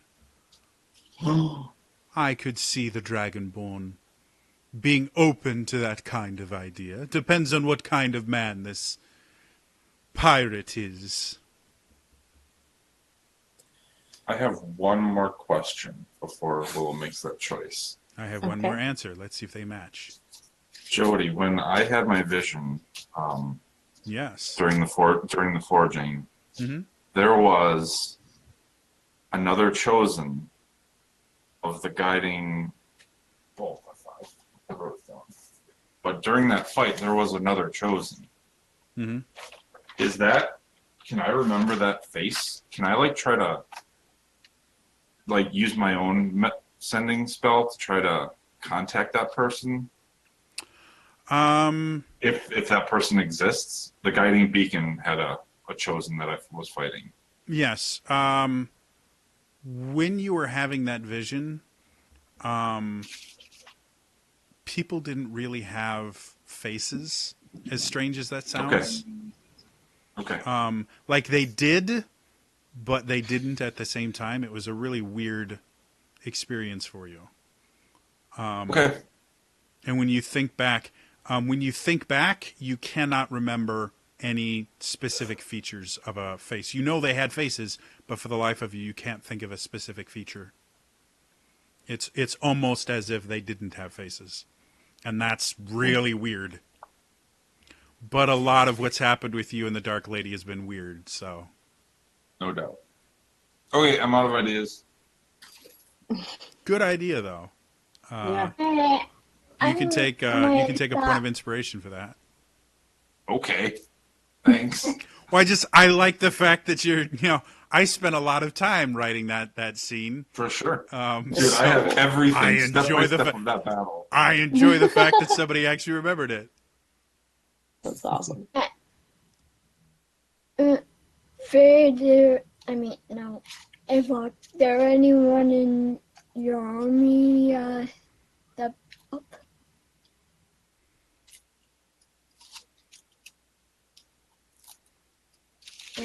Anyone that you would care to think of more than this pirate dude? Who we may not be able to trust. True. And I just thought we were bringing it up since we were on our way there anyway, before we were caught.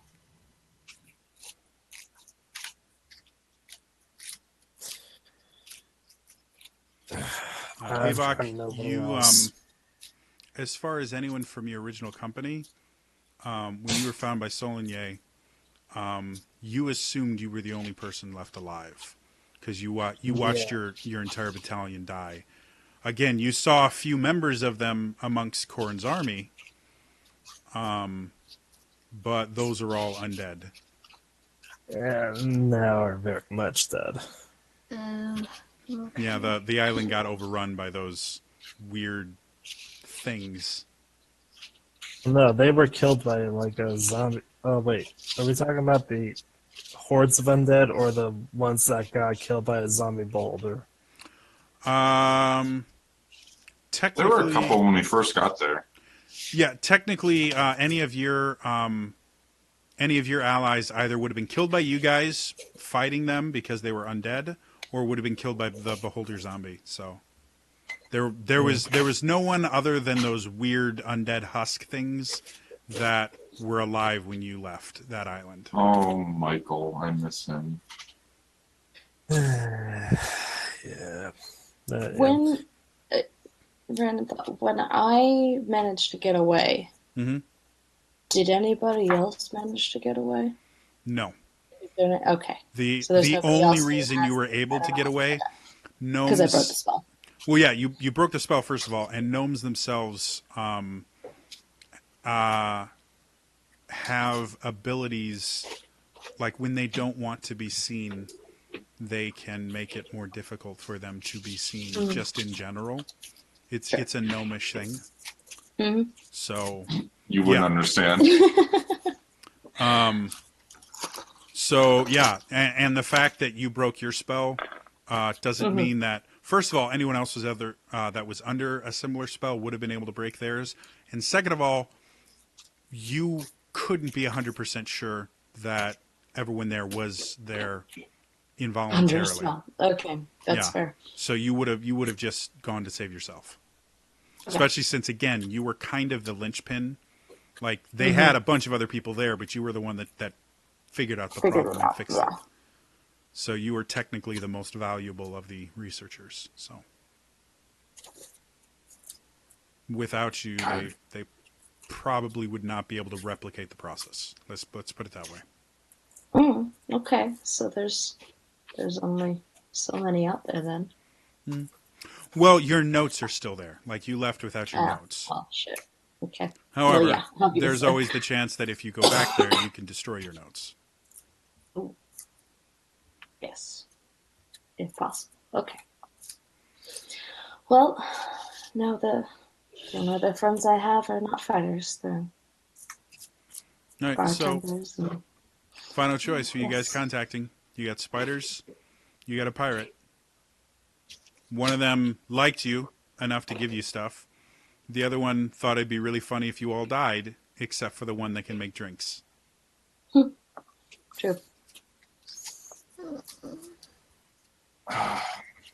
I don't know if the spiders could get there in time. I don't think they can. I don't think they're probably seafaring. Yeah, they escaped, but I don't know if they Oh, they did have rafts though. Oh man, they do have capabilities. Yeah, but 4 days. Yeah, we don't know how many there really are. Go with the pirate. You do Make it so. remember. Roll me a history check. Roll me a history check. See how much you do remember. Oh boy. All right. Yeah, both Avok and Fade can try for a history check. Because I rolled a you two 2. would have both been there. Seriously, eight. guys? Okay, so both of you guys,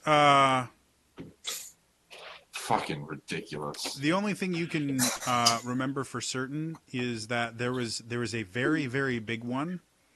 Like, big enough that even at your current power level, you would be hesitant to pick a fight with it.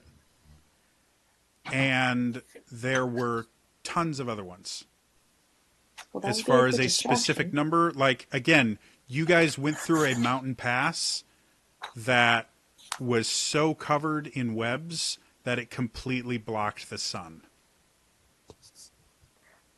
Can One I spider or a Right. few spiders couldn't have done that. like I hate not making the decision, but could I use sending on to Punch and ask him how many are there? Hey Punch, we're making a final push to defeat the Eladrin. How many spiders can you bring to the table?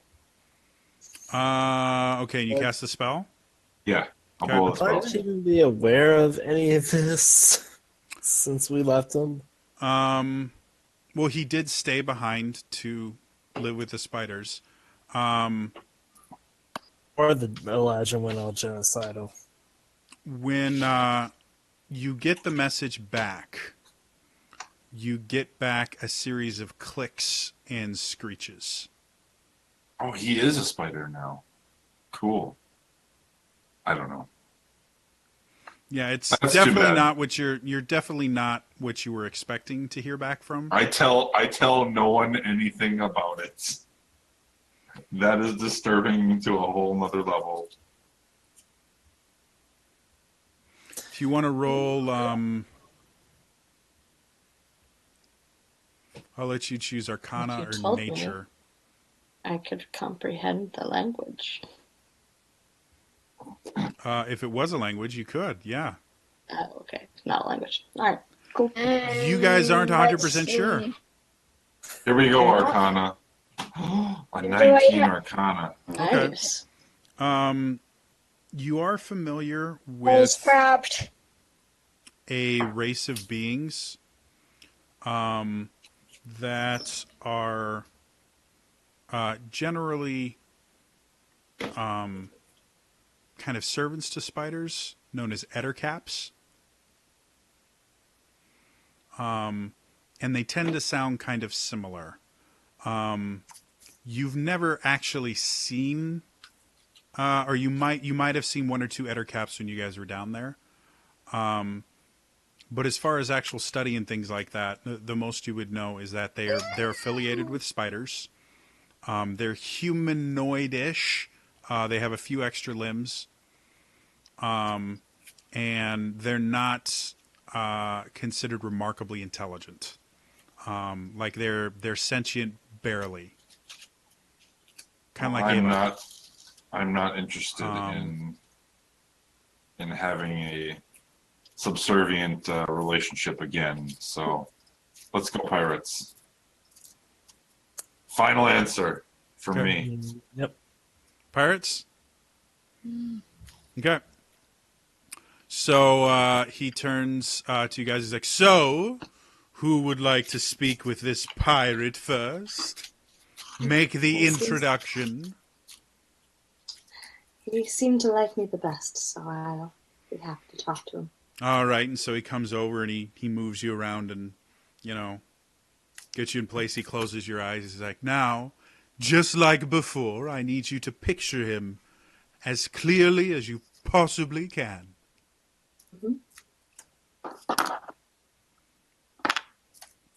So you start to get kind of a mental image of him. Due to the fact that you had much more limited contact with him than Fade had with Soligny, or Avok had with Soligny, or Fade had with the captain, I am going to need you to roll me a history check to see how well you remember this particular individual.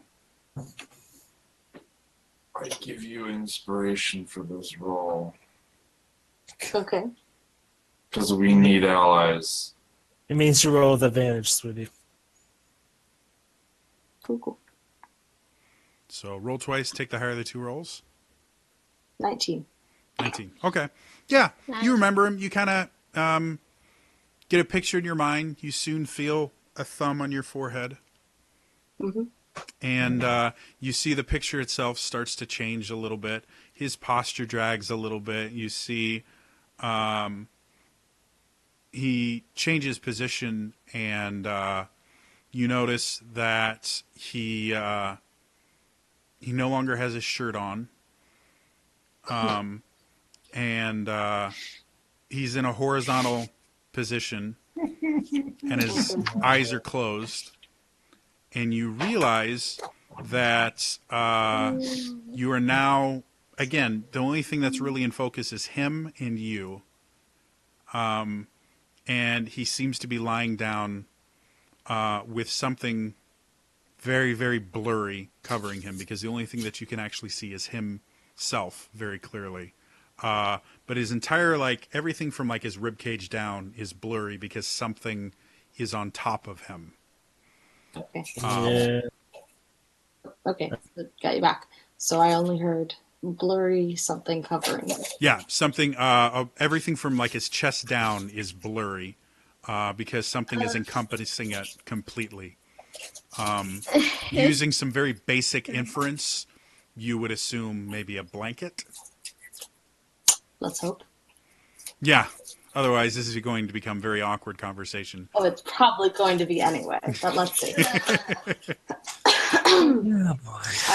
Yeah. So Willow, he's clears there. her He doesn't throat. seem to be moving much. Is he asleep? Do you want to get close enough to find out?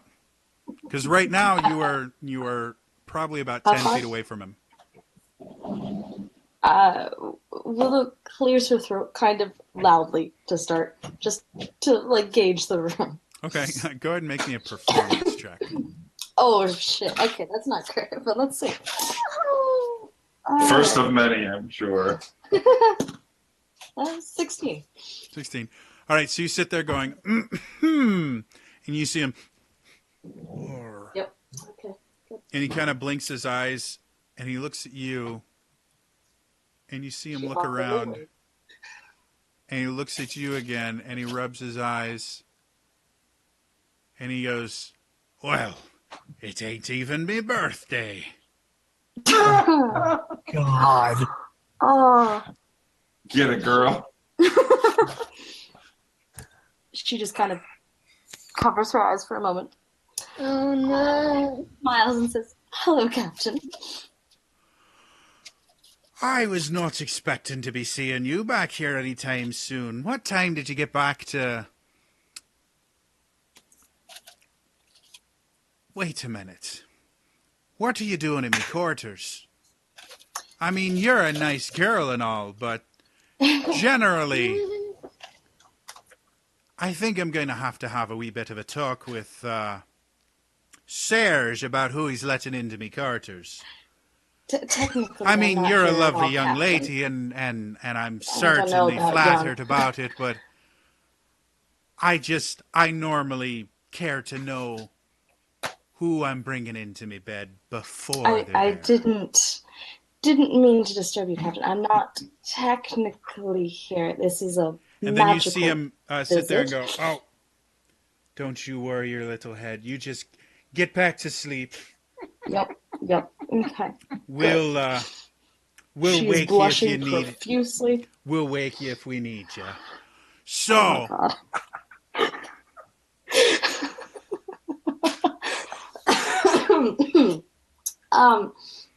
and then he looks to the Oh, other okay. side. He's like, no. I'm sure. What do you mean nobody else is here? Of course, don't you see? I mean, she's a little bit small, but, you know, good things come in small packages. I'm speaking from experience, Captain. And you see, like, he's arguing with what seems like two figures, and you notice that the blur that is covering him starts moving without figured. him moving. Yep. And he's like, what do you mean? I'm not out of me mind. She's standing right there. No. What in the Captain, hell are you doing to me? I And he's looking straight at you now. He's like, all right, lassie.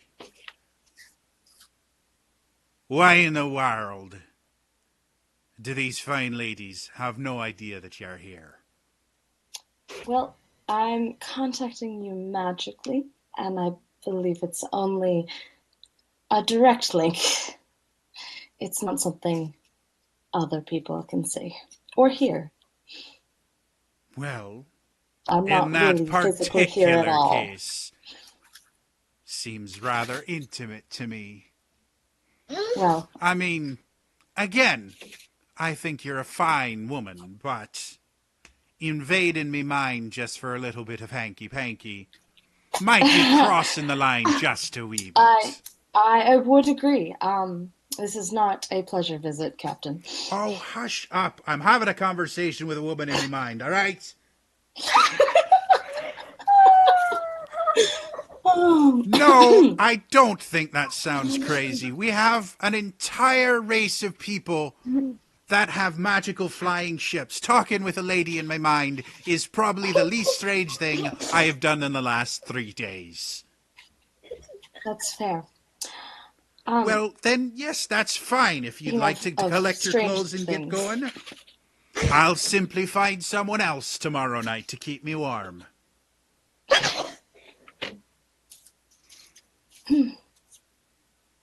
Captain. Eliza doesn't seem to mind.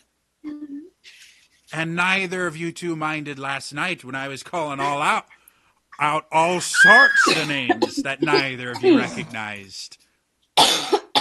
I mean, let's be perfectly honest here. Beatrice is a slightly bizarre name to remember anyways. Now, don't be like that. I really... I can't hear any No. of this, can I? You can hear him. Oh, You right, are but not hearing them. one side of apparently a three-sided conversation. Yep, I can fill in the pieces. She's just standing there, And he you know, turns, he's like, folding her Eliza, hands, just go tell waiting. Beatrice if she's walking around naked, the other men are going to get ideas. Take her a dressing gown or something like that. And then you see, again, the blur move, and now you notice that he's not wearing anything.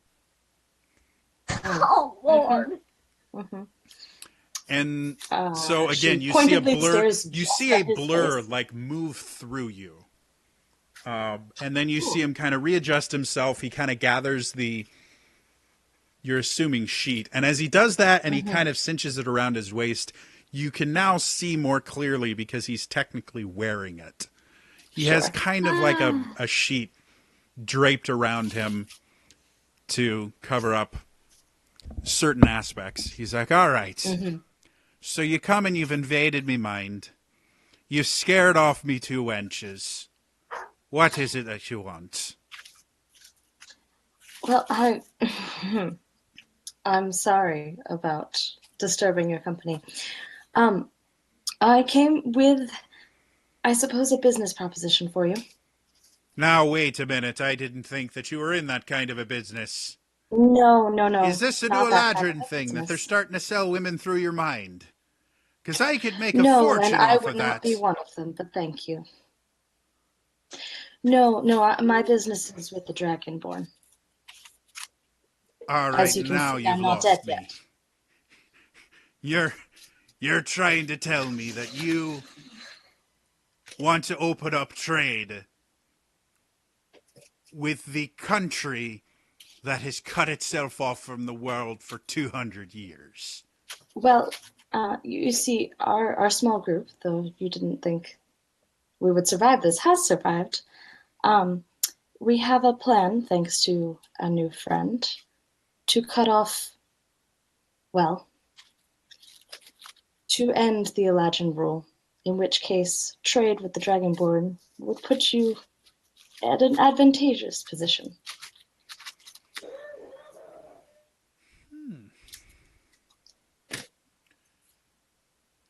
You make an interesting offer.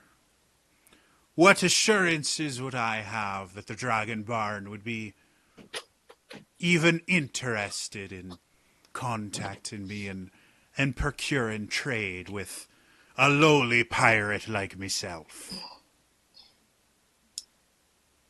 If you help us in certain aspects of this plan, we could guarantee the meetings. Well, you're certainly being rather vague about this plan. Exactly what are you going to be asking me to do? Because I don't really relish the idea of attacking the Eladrin, no matter your little plan. They have an I armada. understand. I have quite a few ships at my disposal, but we're built for stealth, not for battle. To put it plainly, we're going to be taking out the Council of One. I know.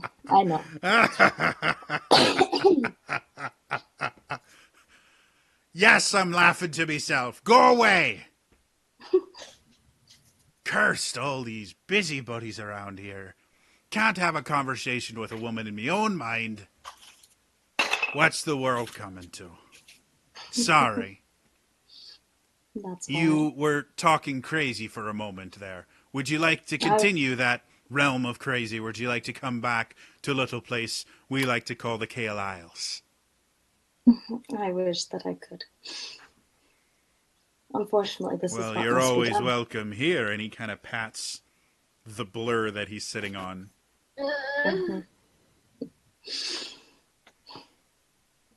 Captain, it sounds crazy, yes, but it has to be done and it will be done.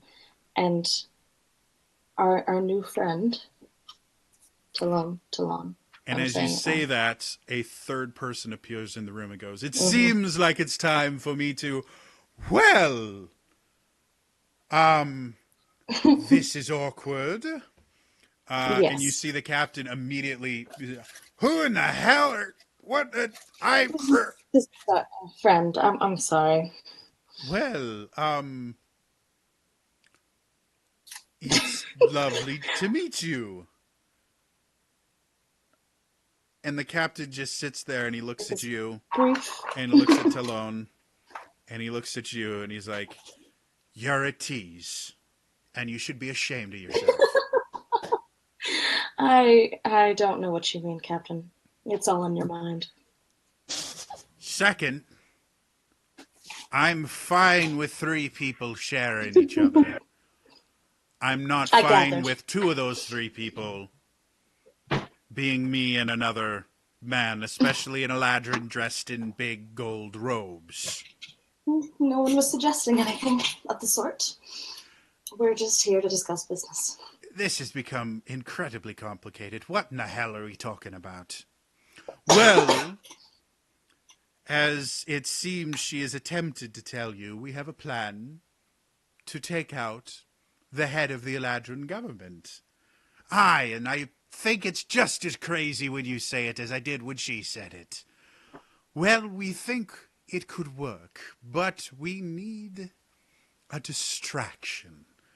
Aye. Certainly.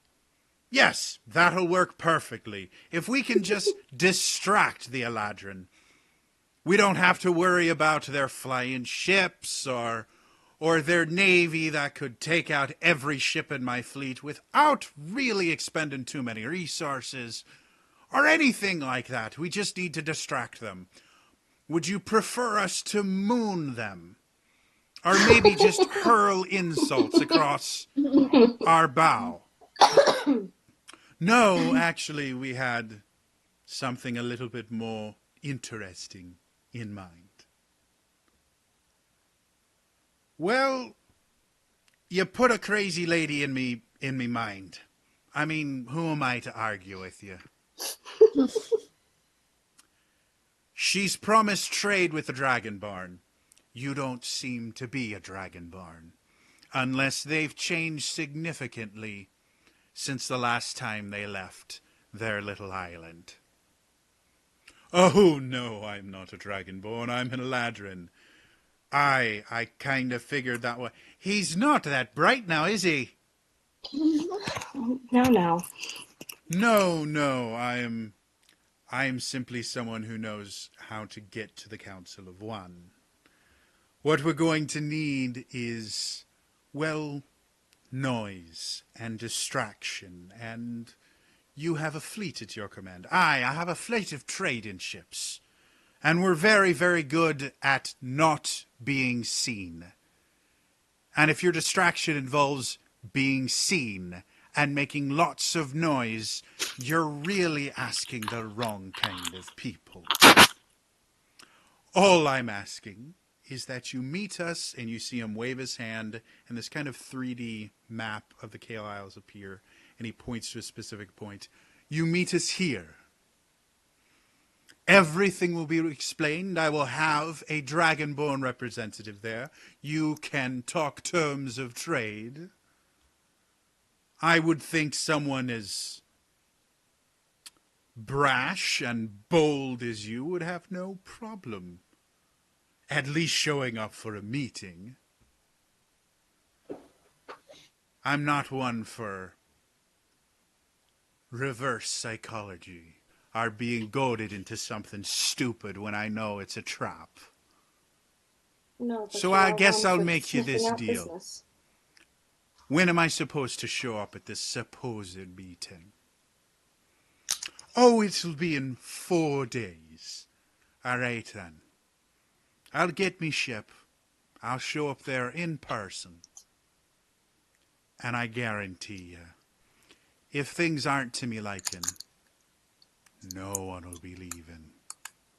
Do we have an accord? Okay, I guess that's fair enough. Bye. And the connection drops, and you are back. While you guys were watching, you watched her turn about 50 shades of red during this entire thing, and she is still very much blushing. Oh, yes. Are you allergic to the ice cream? Oh, no. No. No, the captain had company. Oh, More than one. Anyway, I have we mentioned that he has a a device that can stop all magic within a certain range of him and could actually prohibit us from leaving? No, you failed to mention that at all. That is how we got in the gate. Well, So we should take that threat seriously. I'll be sure to remember that.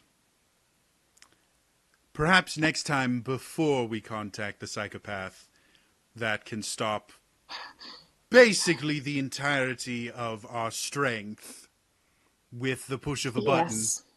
Yes. I don't know how that one wasn't mentioned. I think I've been trying not to think about it. It's a little unsettling. Lovely. Mm-hmm. Well, I'm beat. I'm going to go get some rest. Tomorrow we'll begin our journey to the Dragonborn capital, and I guess we'll see what happens there.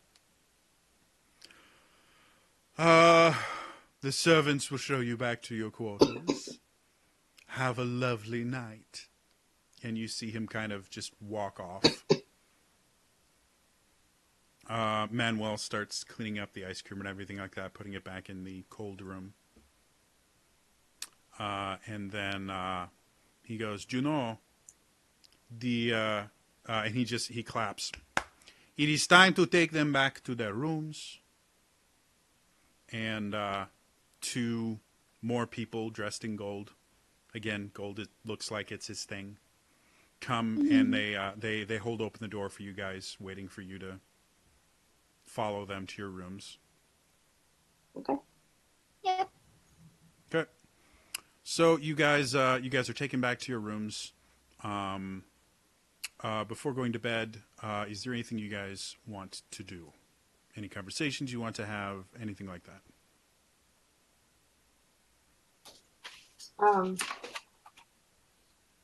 I do want to talk to Fade for a moment, if we have that. Yeah. It's late evening, so you have all the time in the world. They're not. They do have someone. They have a servant that is waiting outside because again, you guys are all on opposite sides of the hallway, but you have like your own little area. They do have a single servant at the end of the hallway that seems to be waiting there in case you guys need anything. but he doesn't Okay. seem to be like guarding you or anything. Sure. So you can make it to Fade's room without any difficulties. Cool. So Fade, you hear a knock on your door. Come in. Really? You see Fade doing whatever in the world he's doing.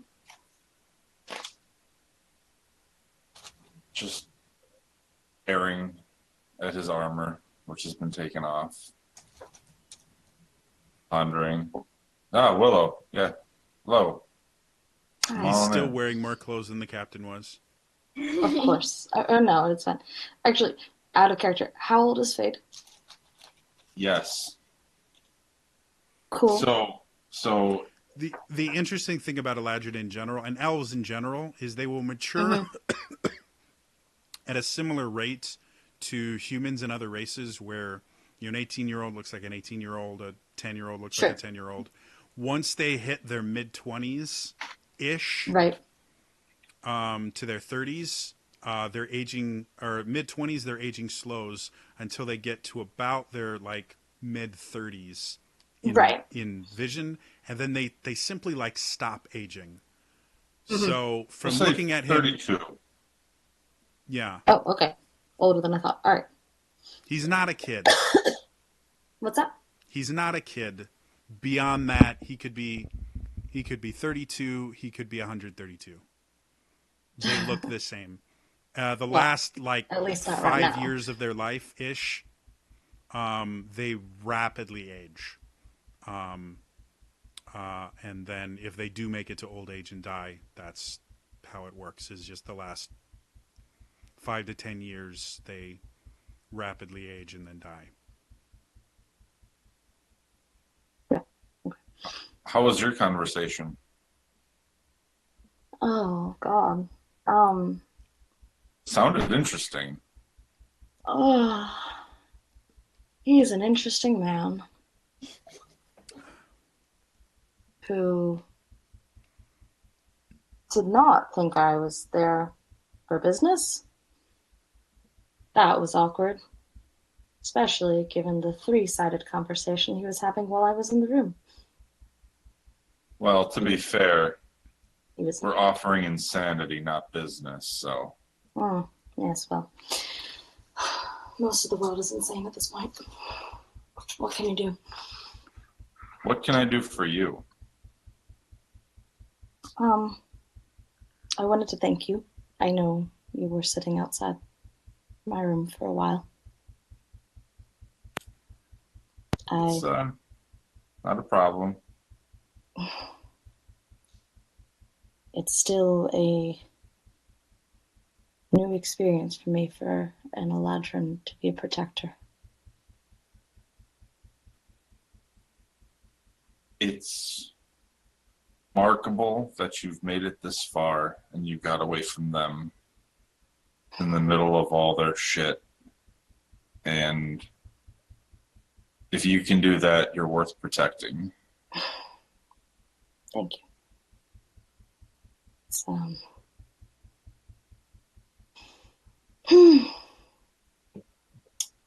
I had to get away.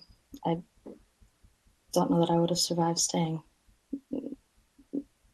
Whether or not I physically survived, I don't think the person I am would have survived if I stayed. I can see how that happens. I've seen that happen. I can tell. How are you handling this? Yeah, I figured. Well, we're about to go kill the thing that I've loved for most of my life, which is impossible as far as I understand. But then again, there's who wants it done, and I have to do it. And oh yeah, by the way, I serve the Dark Lady, you know, the god of passage of death. Yeah. That's my thing. How are you? Yeah. Yeah, I know. I guess it's little bit easier for me to accept that the Council of One is not all they seem, though my head with the machine that he's been describing and sucking the life out of everyone else. It's a lot to handle. I know, I'm fascinated. I can't wait to see it. Hopefully there'll be something left when we're done. Well, I'm sure I'll be able to fix something up about it. If we survive that long. The captain that you just Yes. talked to. Oh, I just talked, yes. You know we need to get that thing he has, right? That has to not be a factor. He wasn't completely in agreement with the plan. He did leave the conversation with a threat that, good. Yes, if things weren't to his liking, that none of us would leave, and I'm assuming he means that device. So, we should definitely have a plan going in. All right, well, we'll talk about that. Yeah. I have something else to discuss. I think we need to talk about what the strengths of our group are. We can do that on the way, but we're gonna have to. There's gonna be a lot of planning involved in this. Oh, yes, there has to be. Like layers upon layers, and I don't know if anyone but you is going to be able to understand and initiate at the right times. So you're worth protecting for more than just what you can do. But you're clearly, your heart's in the right place. I can tell from the moment you came to find us. You come. Thank you. Let's get some sleep. Let's get some sleep. Faye looks at his hands, looks in the armor, and looks at her. There'll be another conversation soon. She nods. We need to get everybody together again soon. Yeah. She wants to. You can tell like that she wants to say more, but she knows that there's not much else she could say to comfort him at this point. So. I'm gonna be sleeping here in this chair. You're welcome to take the bed if you don't want to be alone. I don't sleep much the last couple of days. No, or just let me knock on the wall if you need us. Thank you. She says goodnight and heads back to her room, but really appreciates that. So, anything else you guys want to do before you go to bed? No. Fade will, in the morning, he's going to be trying to get in touch with Kata. Have a talk with her too. Okay. But not tonight. All right. Well, that is actually where we are going to end it for tonight. You guys fall asleep. Kind of preparing for the next section in this kind of insane plot to finally rid this world of which you guys have now come to realize is a truly evil person. So that's going to be all for tonight. If you're watching this on YouTube, this actually airs live every other Wednesday now on twitch.tv/TrainerJody. Please come join us live. We love having people in chat. I will interact with people in chat every so often and, tell them jokes, and you guys can talk about how stupid my voices are or how some of them tend to travel all over the world as I try and pick a voice for a character out of thin air. So, like I said, go ahead to twitch.tv/TrainerJody. You can follow me there. It tells you whenever I'm online. Otherwise, you can also go follow me on Twitter. I'm at TrainerJody. I generally tweet whenever I can about this stuff.